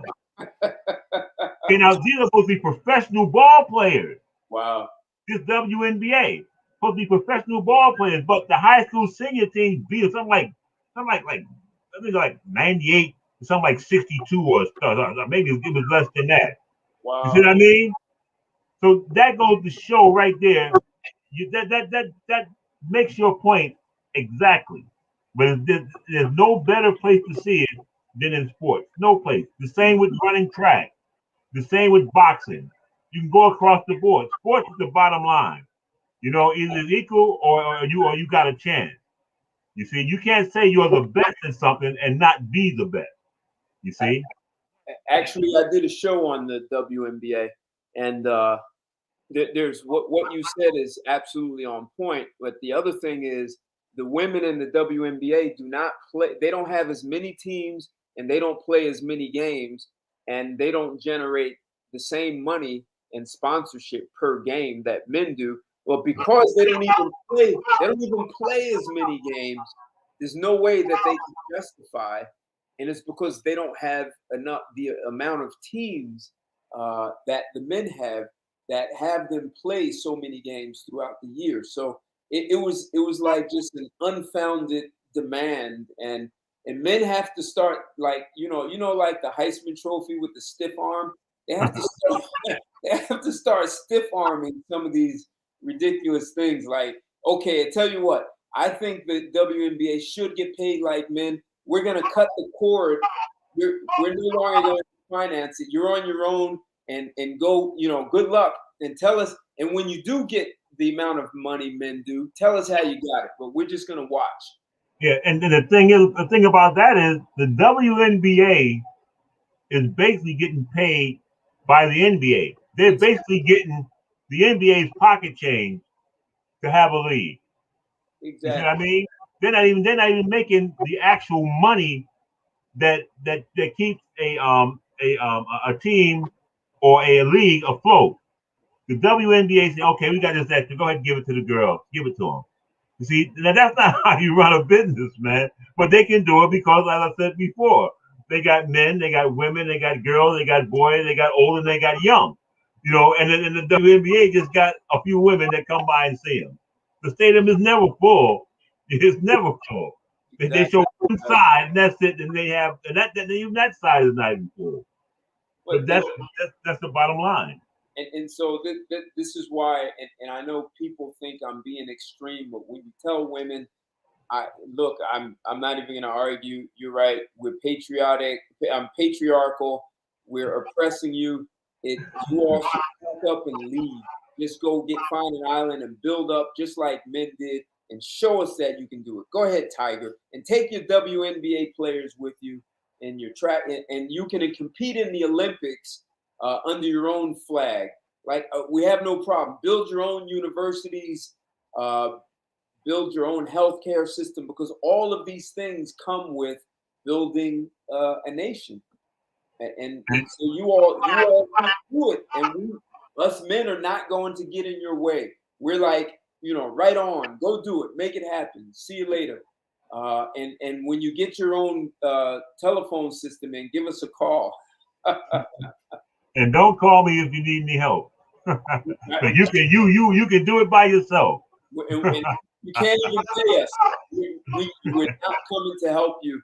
And I don't know if you were here before. I said when the pirates show up, and they will show up, I hope you're ready, because they're coming to make your whole island into a whorehouse. Yeah. So anyway, Well, in actuality, that's actually happened, because it's happening now. Because every year we're up to, like, now. This is only in the black community only. There are like 75,000 black women absolutely missing without a trade. between the ages of 14 and 25. Okay, between Yeah. 14 and 25, and most of these women, like some like 98% of these women, are by single mothers. That means they come from a single mother No parent. kidding. Really? Yep, yep. It's not like somebody's wife goes missing. You see what I mean? It's not like somebody who's in an intact family goes missing. It's always the child of a single mother that goes missing. Oh, that's ugly. That's ugly. But those are the pirates you're talking about. Yeah, yeah, yeah. They come. So guys, we've been doing this for 3.5 hours. I like 2 hours is cool, but we're well beyond that. So let's get some last final words, takeaways for whoever's here. What are you taking away from this show? And I know I understood up front that asking the question, why is every woman on the planet a side chick? Asking that would trigger most women, and surely there are going to be some men, because men are going to be thinking, what about my mother? What about my daughter? There are exceptions to the rule, and I'm saying no, there are no exceptions. And so we talk this out, right? So what are the takeaways, guys, man? What are your final concluding thoughts and takeaways before we sign out? Who's first? You can go. Kendrick, you still there? Reggie, you there? Oh yeah. Yeah. How about Joe? I think Joe was dropping out. So, all right, you still there? Reggie, you still there? Reggie dropped out. All right, go ahead, Kendrick, and then Common Man, you can go. But all I can say is, hey, I go against the grain. They're gonna have to get back into position and take charge and put some of these things in order, man. 'Cause, this is ridiculous. And these other countries are laughing at us, man. We're the laughing stock of the world right now. That's my take.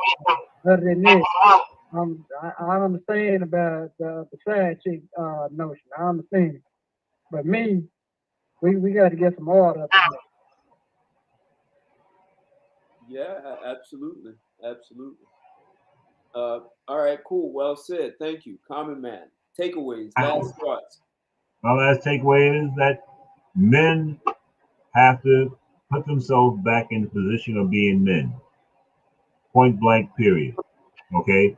If a woman says she makes more money than you, so what?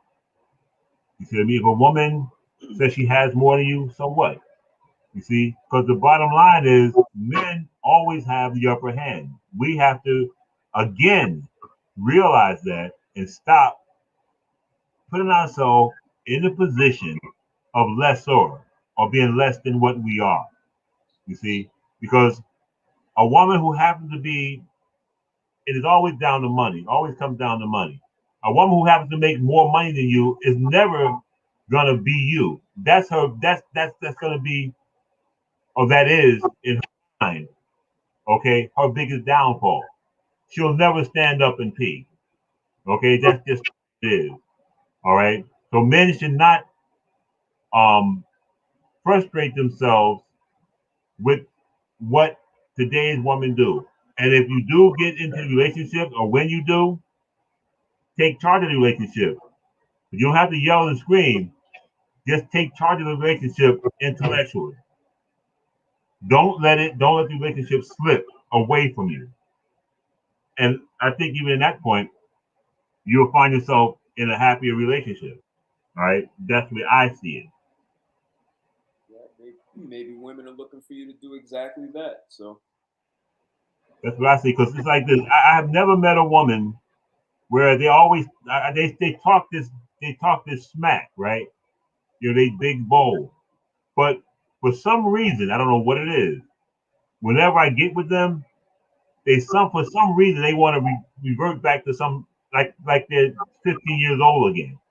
All this big bold. Because see, when I'm in a relationship, I tend to take charge of the situation, of the relationship. There has never been a woman who left me. I always left them because they thought they were slick. And like I said, I'm not the type of guy that's gonna beat up a woman over that bullshit. I just leave. Because I figure the word, instead of putting bruises on her face, I put bruises on her emotions. You see? So it's like even to this day, all right, when I divorced my wife will not take my name off her. Like I looked up on the internet like about 2 weeks ago, and I've been divorced now like 10 years. I'm saying you want to be free, but you won't take my name away from you, and you haven't married anybody else. Wow. And I said, so my name now, because even when I go through look up my last name, my name now is connected with you. I don't want my name connected with you. You see, but you want to be free, so be free without my name, but she won't take it off. So like I said, always just be the man. Be the man. Take care of your masculinity. Don't let anybody take it. You don't have to be beating no woman up like they like these men that beat them up and all that stuff. You don't have to do that. You just be the man. Stay in control of your emotions and be the man. That's all I got. Perfect. Well said. Yeah, yeah. So there's some element of caveman that women like, right? So that masculinity, that sort of raw, yeah. It's why so many women say they want the thug who can operate in a boardroom, right? So they want that. um, they want a man who doesn't lose his head, that he can keep that masculine stability, is what it sounds like I hear you saying. And I do hear a lot of women say that because they know that they will get emotional about things and sometimes be irrational. So they want a man who's got some raw masculinity and intellect at the same time. And maybe that's a place for men to be looking. If you're going to choose a woman to have children with you, she's going to have to really be comfortable with that kind of masculinity. Because if you want to raise a boy who's going to be successful in the world, not just in his professional life, but in his personal life, and especially with being able to choose a woman, what we biologically have naturally is what women are looking for. And I think what hurt men is they abandoned that in favor of looking for their feminine side, because that's what women told them to do. And now women resent men for doing that. So you know, and Joe brought up a good thing, that the woman who started all that stuff apologized and said it was a bad move, right? So they see it, but this is hindsight. But in the meantime, you have all these women who think they've done the right thing. So, a side chick. You guys heard me read that article about the woman who was a side chick for JFK, and then tries to be a victim. If you coddle that woman, she will go on forever talking about how she was a victim. And that's what men have to stop doing. Hey, I'm not coddling you. Do you understand that this civilization you live in, and anyone you go to in the world, was built by men? There's nowhere in the world you're going to know the kind of civilization built by women. So men deserve men build and maintain and protect civilization in every nation. That's what we do. And we don't do that for women we know personally. We do that for women we will never meet ever in our life. So here's the question, ladies.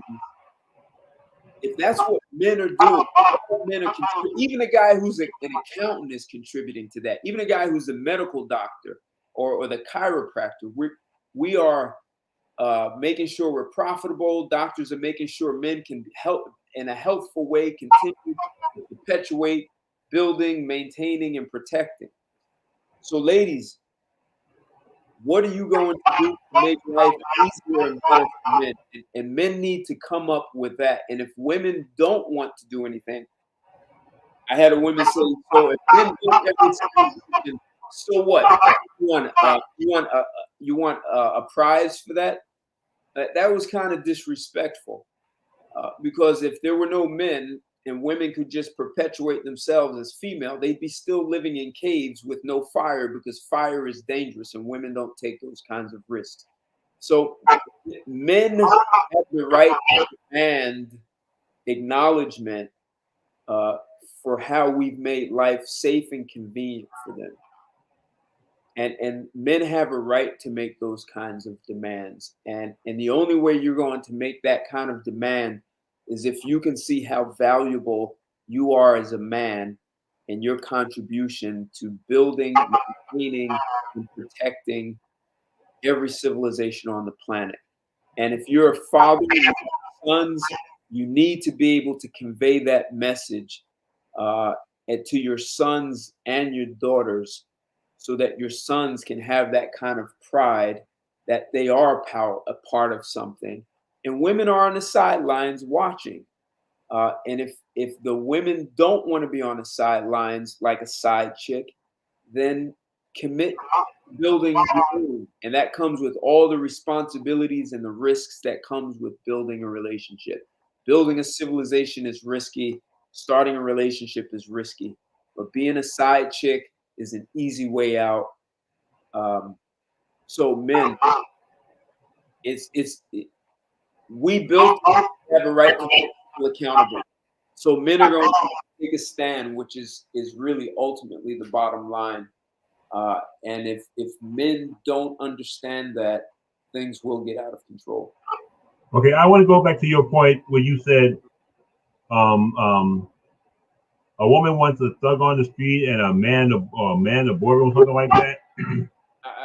I've heard many women say, I want a man who's comfortable in an alleyway and a boardroom. So you need to be comfortable enough to fight it out in an alleyway and comfortable enough to be in a boardroom meeting. Correct. But the thing about it is, every man in the boardroom is a thug in his own right.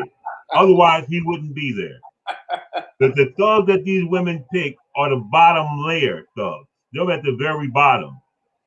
But Right. a man is like a good businessman is not a nice guy.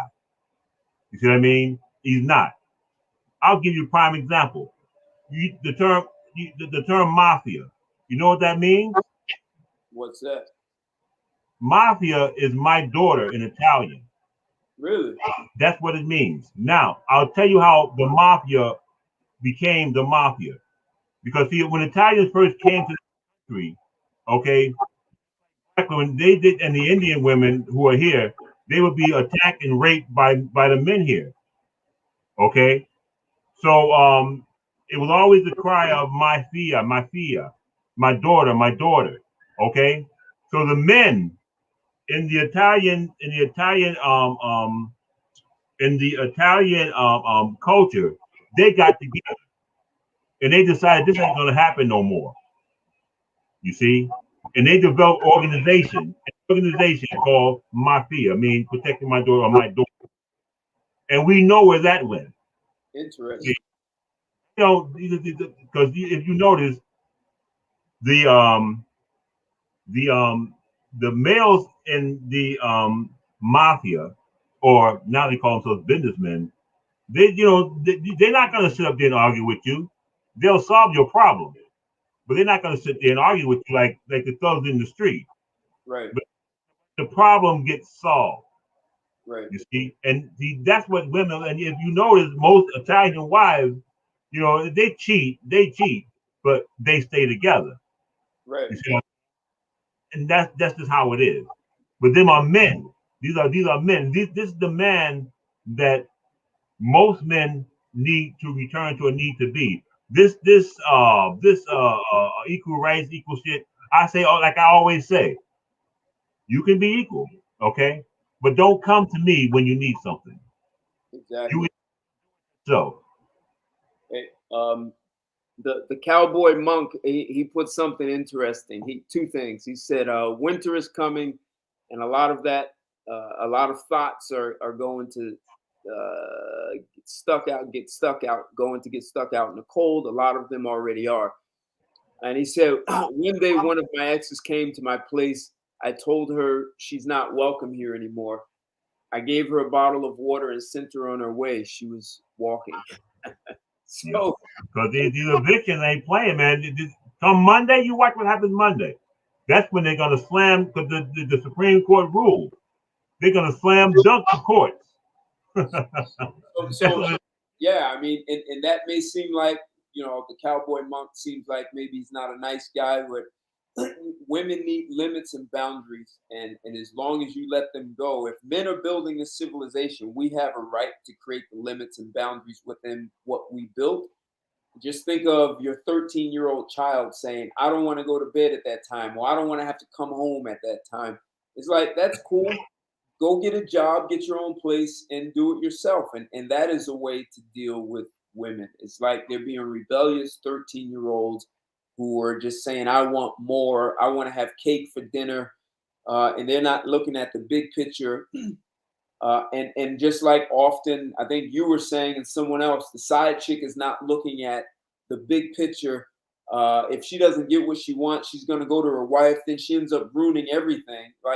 So there are consequences for bad behavior. And what you're talking about with the mafia is they put their foot down, they draw boundaries, and that's it. And you don't cross it. But the one thing a lot of men have to protect women from is propaganda. So, as women are saying, protect us, the major thing men have to protect women from is from themselves. And that requires men to develop their own minds so that they can actually start to distinguish and see some of the games that are being played on everyone. And it's easier to influence women with propaganda and advertising, music and movies.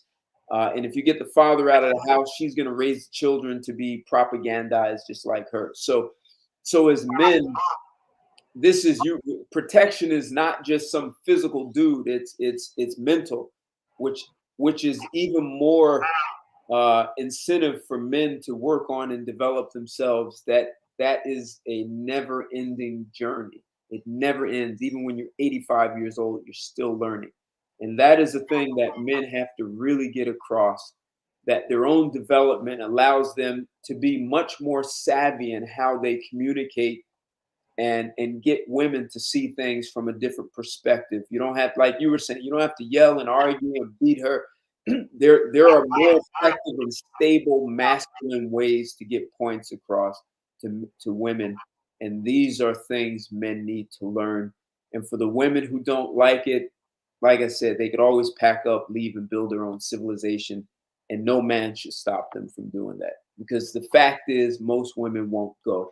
They won't want that. They know the outcome already. So I could tell you right about the story about. I don't know if you ever heard of this story about the guy is still alive, okay? But what happened was the doctor had basically botched a circumcision. He botched it. Okay, he was a newborn child. He botched the circumcision. Circumcision. I can't say that word. Okay. Now the doctor explained to the parents that okay, so that I could change this male child, into a female, right? But it's the story. I can't remember the name of the story. I wish you probably can look it up. But just put up, I guess, male change to female story. He's still alive. Okay, but anyway, this male who was now surgically made into a female had no choice in the matter because he was a newborn. right. Grew up in life, you know. The mother, and the father thought it was a mother mostly thought it was cool. He was now he could do whatever he wanted with girls and whatever. But the child was growing up, developing the natural tendencies of a male child. Of course. Right. Okay? So even when he got older and older, he was feeling something like, I don't feel right. This is not me. This is not me. So he did some research on his own self. So I guess he must have saw the scars or something and found out that the doctor had surgically changed him from a male to a female, okay? Because he had started drinking everything, right? Because he couldn't figure this shit out for himself, you know? So he did like any male would do when he found the truth. He went after the doctor to try to kill him. He didn't. He said that he brought the gun to the doctor's office and was going to kill the doctor. You see? So a man, being a male or a man is just part of evolution. You can't change that. You can't change no matter how they try in this country, you can't change it. You're going to be the man that you want to be. Okay? To make a difference. Women now, they call the lesser men men and call men like us toxic. You Right. see, they change the definitions. Right. You see, so something wrong with being a man. Right. And then the lesser men now are the real men. You see what I mean? It's crazy, man. Yep, it's the mind. It's the mind. If you don't develop yourself, people can play games with you like the old yo-yos people used to use. So If you let them, but if you catch it, Yeah, it's your responsibility to put them in check. Found Arizona team. You remember them old boys, the quick in the dead? That's what it's gonna be with me. hey, Real talk. That's what we headed back to, Ted. I'm sorry to say it. That's what it looked like we headed. I can see that. Yeah, things are getting crazy. So guys, those Look up that story about the guy that was accidentally changed. Maybe if you put it into, I think it's on YouTube. Or I know you'll find it on Twitter. I mean on Google. The boy that was changed to a girl at birth. Just put it in there like that. The story will show up, and you're gonna. If you didn't know about the story, you're gonna trip. They'll probably refer you to the YouTube movie. They made a movie out of it. Documentary out of it. all right, good enough. And the big exclusive, man. Love your comments. Uh, he said, Ted, I think you should have clips to show regarding this topic. If you do a follow up to this topic, check out Survival Battle of the Sexes. They had men versus women. The male team was able to build huts and a basic small village. The female team started complaining and getting angry and trying to get the men to help them, even though they were supposed to be competing. So, great comments and essentially right. This is a problem that we have, right? So, I love the last words. A man is going to be a man no matter what. And as Kendrick said, things are getting crazy. So, look, ultimately, I want men to rethink what they're being taught manhood is and their relationships with women. We need to have some reality and understand the biologies make us different, and there's nothing wrong with that. And if women are side chicks, that's okay. They just have to be dealt with as that, not as they're these princesses. So that guys, this is this is straight talk. It's created for men, by men, and women definitely want to listen to what we're saying because they get to hear what men really think. And this got a little crazy at some point, guys. We yelling, we got a little bit of anger, but you know what? That's how men interact with one another, and that happens as men without someone pulling out a pistol. There's a way that men communicate. And I never want to take that away. I don't want men to feel neutered where they have to talk like they're quiet little girls and they don't want to disturb. Men need to be able to express themselves. That's what this was created for. I love that you guys join in and we can talk about anything, even if what I'm putting on the table doesn't make sense at first. I love that we were able to get to it and have an understanding. So thank you for everyone. I know it was a couple of women who didn't really didn't want to speak. It would be great if the women would have joined in the conversation and gave us another. It's always welcomed.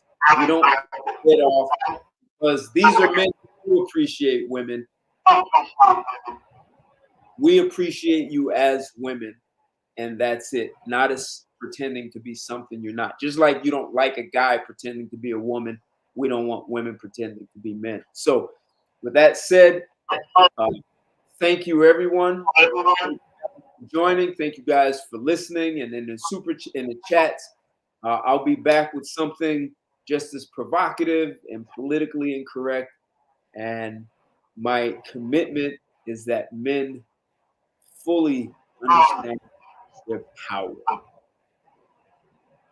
Have a great evening, everyone. Enjoy your week. I will see everyone again soon. Thanks a lot and good night. Good night, Dave.